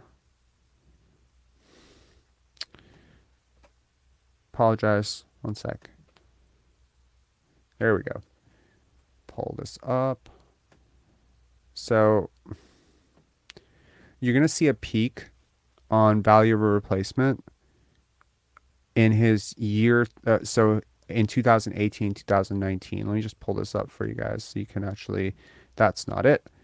Wait 1 second. Pull this up, pull this up, pull this up.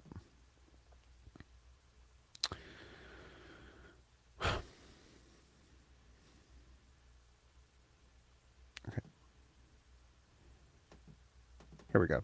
Got it. Sorry about that, guys. Here we go. So if you look at his value replacement, you have like pretty much through most of, like, look at the box plus minus. Like there's a peak year in Philly in 2011, 2012 where he's 2 box plus minus. Then he spends 3 years in a negative box plus minus, which is never good for a player in their prime. Like he was really scrubby during those periods. And then he has that first year in Chicago where he's negative 1.3 box plus minus, and then it just flips. Like you see it right there at age 32, he becomes this completely different player. He has a career high in PER. His true shooting percentage spikes from the previous year. He changed something because he went from negative 1.2 box plus minus to 3.3, then 2.2, then 2.4, and then last year he was 2. This year, he's crapped out. The trend is over for now, at least. I will say that he is just like that goodness. That was the peak. And look, I've claimed it many times on this channel. Players peak at different times. Thad and DeMar DeRozan are both players who I think peaked in their early 30s because the advantages of learning the game and changing maybe certain things about the game that they didn't know when they were in their 20s has given them advantages. Their games were not really based on quickness. So you see Thad scoring in the post. I just think that it's an awkward fit with this team. And finally, my 10th guy is Bo Cruz, Juancho Hernangomez. I had Juancho rated 13th in the preseason. So now I have him 10th. So he's moved up for me. And to be honest, when we signed him, I was very tempted to put him at 16th. I did not like the signing at all. I was not a fan of it. I thought, why are we doing this? Is it for movie sales or is it for ticket sales? So we're trying, obviously I should know Masai Ujiri better than to do that. I like his chemistry. I like his lack of usage. I like the fact that he takes good shots. I like the fact that he moves without the ball. I like the fact that he tries on defense. The difference between him and Thad really, obviously Thad is, I think, a better player, but I think Juancho is just the better fit. So I don't have too much to say about Juancho other than that, but that's just, it's sort of like the default here is shot diet. He takes a lot of threes. Does he make a lot of threes? No, he doesn't make a lot of threes. And we can quickly pull up his stats in the season as well and just sort of quickly look at those because we are now getting into players who've played a lot for the Raptors, so we can actually see what they're doing this year relative to years prior. And I just think that he's one of those guys that he has an impact on the guys around him that I don't think is fully being appreciated, because when guys move into gaps, they allow hold on, let me just pull this up.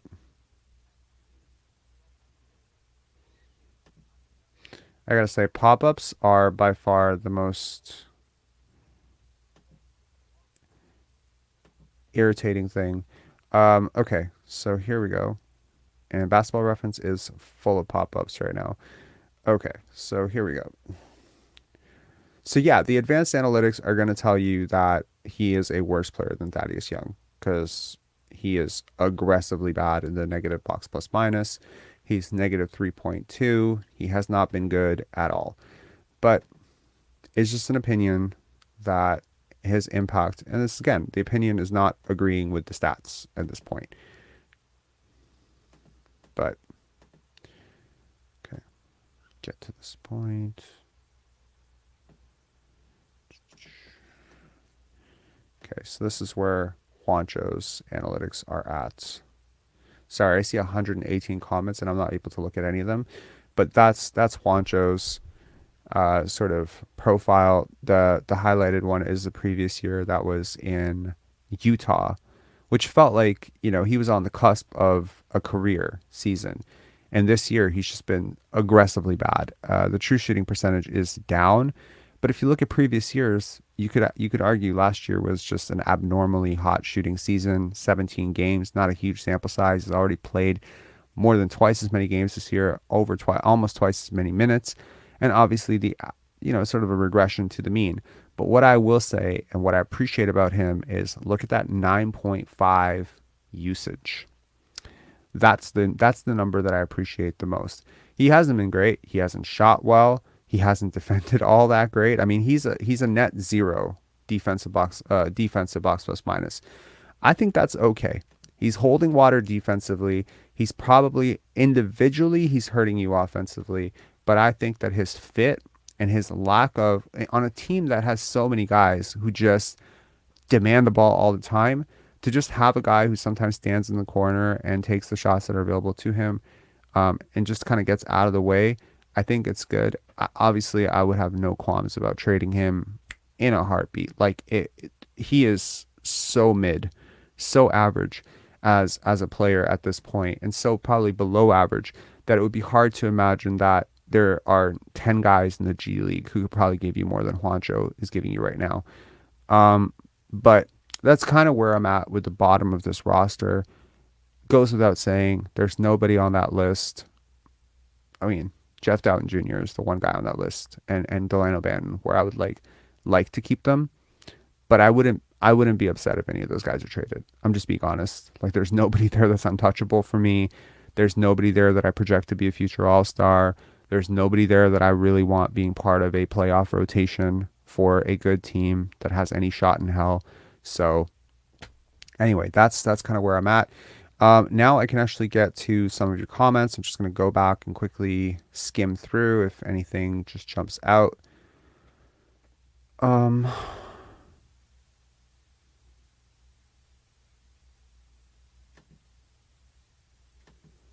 Sorry, who are we talking about here?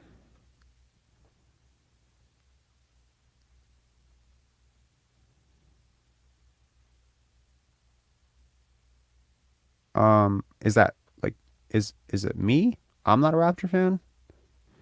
Or are we just having we're having a Chevy conversation? Okay. Oh man.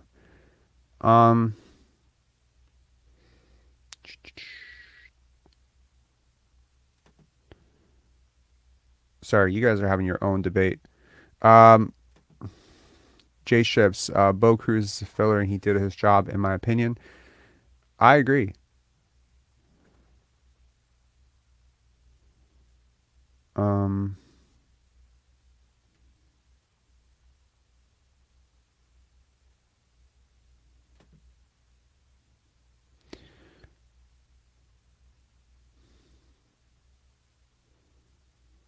Sorry, I'm just going through the chat. I apologize. This is very boring. Okay, so that's where we're at. I will do a okay.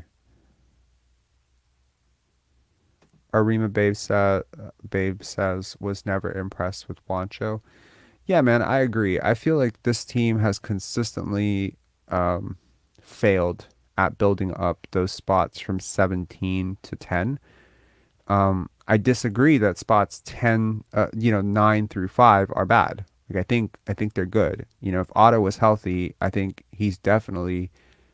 I mean, he's still not even healthy, and he's still in my top 9, top 10 guys on this team, and he's like played 8 games. So that just gives you an idea of where I'm at on Otto Porter if he ends up, coming back and picking up his player option. I think he's a really good player, just unfortunately not healthy. Anyway, we are at almost 3 hours into this chat. I said I wouldn't do these 3-hour chats, but we spent about 20 minutes today talking about the crazy outpouring of support from this community. I did promise that I was going to sort of share my revelation right at the end of this chat. We're at 3:33, so hopefully I can get this out in about 5-6 minutes. So lately I've been having like a lot of arguments with a particular person in my life, right? This is a person who triggers me a lot. It's a person who's really close to me. It doesn't really matter the nature of the disagreements, but it does matter that, I just find myself getting upset a lot, mad a lot at this person, because I feel like they're doing something that isn't right, or they're saying something that isn't true. And I just find myself really irritated. I have like this idea that like I can be tolerant of a lot of stuff, but I'm not going to tolerate someone lying to me. But people lie all the time without realizing that they're lying to you, right? And so it kind of came to me as a realization as I looked at that quote on a fridge. Well, why does this bother me so much? What is this thing that's bothering me so much about this person that I have this visceral reaction every single time? Sorry, like, what's going on in the chat here? MJ Jones, too far. Okay. Yes, exactly. And this acceptance element is what it came to. Okay. This idea of what you think about me is okay. To be actually okay with it, though. What you think about the world is okay. I don't need to change it. I think too many, like, I don't want to speak for other people. Me, personally, when I meet people, sometimes I think to myself about what that person could be. Not just in a romantic relationship. I just mean like even people. I'm like, I just constantly see people as like the best version of what they could be. I'll see an aspiring podcaster and I'll be like, man, this person would be just great if they could only fix, like this one thing about them, right? Or I'll see like a person who's struggling with addiction, and I'll be like, man, if this person could just figure out their living situation and how they manage money. This conditional acceptance of people is, I don't want to say it's toxic, but it's not healthy, and it hasn't done well for me, because you end up fantasizing and projecting and expecting, and you build in all these expectations into every conversation, and it just kind of messes you up. Everyone's different. Everyone meets us at a different place in life from a different perspective. I see a cup, you see a cup. It's a different cup. It's the same cup. I mean, you see this, you see MI5, turn around, my vantage. We're looking at the same freaking cup. We cannot intelligibly talk about it until we turn it around, right? So at the end of the day, what I'm saying is, what I learned 2 days ago was that I need to be, number one, okay with opinions about me or what people think about me. I just need to be okay with it. And I don't need to challenge it. A lot of people have told me, like, Rob, you're never going to make it in this business if you don't stop going back at people in the comments, if you don't. But I'm like, but what they're saying is untrue. They're saying this thing about me that's not true. They're saying this thing that I said, I didn't say it. And I get so upset about it. And they're like, so who cares? Does it make it true? And that really stuck with me. I was like, man, it's like, it's not true. It doesn't matter. It's like, it's an opinion. It's like, how many people in this world have been shaped by opinions that people had of them? Like, what about a teacher that told you at some point, like, oh, you know what? It doesn't feel like you're good at math. You should stick to English. And you just took that like as gospel when you were like 8 years old. You're like, all right, I'm not good at math. It's just an opinion. I feel like opinions shouldn't bother us that much. I have an opinion about basketball. I have an opinion about Pascal, Siakam, Fred VanVleet. It bothers a lot of people, man. It shouldn't. And people having an opinion about me shouldn't bother me. So letting that go is number one thing. Second realization, and part of it, sorry if I'm kind of rambling all over the place, is very late and I'm very tired. Just trying to get this out. The second thing that I came to realization is I need to extend that acceptance of myself back to other people too. And I need to be willing to meet people where they are, which means that if I have a friend that I meet, or I meet somebody and they're always late, I can't just be like, I'm going to be their friend and then I'm going to try to fix that part about them where they're always late. So here's some helpful advice that someone offered me that really helped me out. When you meet people, try to imagine that nothing about them will ever change. Like all the stuff that you don't like about them right now, just imagine it will never change, and take them where they are. a lot of people in my life, in my younger years, would try to tell me to change, right? They would try to like really mold me, adapt me. They'd be like, "Oh, you're too rude," or "You speak funny," or "You're speaking like you're from the hood. You're never gonna get a job if you speak like that," or "You're saying this wrong," or "You're doing this wrong," or "You're a bad student," or whatever. They try to chastise me, and then they would try to like, mold me and adapt me into like some better version of a person that they thought was more acceptable or more worthy of love. And I gotta say, like, the people that really changed my life, they just took me where I was. They kind of took me as I was. They didn't demand that I change. They didn't threaten me. They didn't say like, "I'm going to be in your life only if you do this and that and that." It wasn't conditional. It was just purely unconditional. They met me where I was, because I feel like there's all these people ruining the world, doing crazy shit, hurting people, and they're doing it because they're not okay. They're not okay. There's an old saying, hurt people hurt people. And I firmly believe that to be true. That every single person in your life who's ever caused you pain, who's ever caused the world pain, caused someone you love pain, was hurt. Why else would you hurt people? Hurt people hurt people. Best way to not hurt people is to not be hurt. It's to resolve the stuff deep inside of yourself, to be square with yourself, to accept yourself, and to, have firm boundaries. And that's the third thing that I learned, which is in January, I drew a boundary. I came across a meme, and it was like, it was a Michael Scott meme from The Office. And it's Michael Scott and, that insurance salesman that he thinks is from the mob who sends everything back. Let me know in the chat if you remember that episode. If it comes, let us on side. If it's not on the side, I send it back. So it's like 2023 will be toxic. It will be without toxic people. If they're toxic, I send them back. And that was the meme. And I really loved it. And I was just thinking to myself, I'm like, 23 has been my favorite number forever. It really has been. I wore number 23. I looked up to Michael Jordan in so many ways, more ways than one. I have a lot in common with Fred VanVleet, except I'm 100 times worse at basketball. But I love the number 23. When I played roulette, in the off times that I played roulette, I would often put money on 23. It's just been a number that's been connected to me a lot. And I thought, what better year than now to just lose people that do not serve me, that I don't want to accept, that I don't accept what they're doing. I don't like, they're just not for me. And so I started out 2023 by doing that. I cut people out, I cut 5 people out. And I tell you, my life got better like that. So quick. It was 4 and then the 5th. The 5th was hard. The 5th was hard because it was a family member, but I just had to do it. And I did it kindly. I didn't do it with like, "You're a terrible person. This is why I don't want to talk to you." I just said, "Listen, boundaries are boundaries. I think our time in our time in each other's lives must come to a close." It's kind of a nice way to say it, but it's true. So, final thing that I would like to say. My friend Regina, thank you for this. Yesterday, she posted this picture of, and this is my closing thought for the night, to the 202 of you who have stayed with me at the 3-hour mark. I promise this is my final thing, and then we're leaving. Okay? The final thing that I want to say tonight is that my friend Regina, shout out to Regina, posted this beautiful reel of a blind child touching a firefighter's jacket to feel what a firefighter is.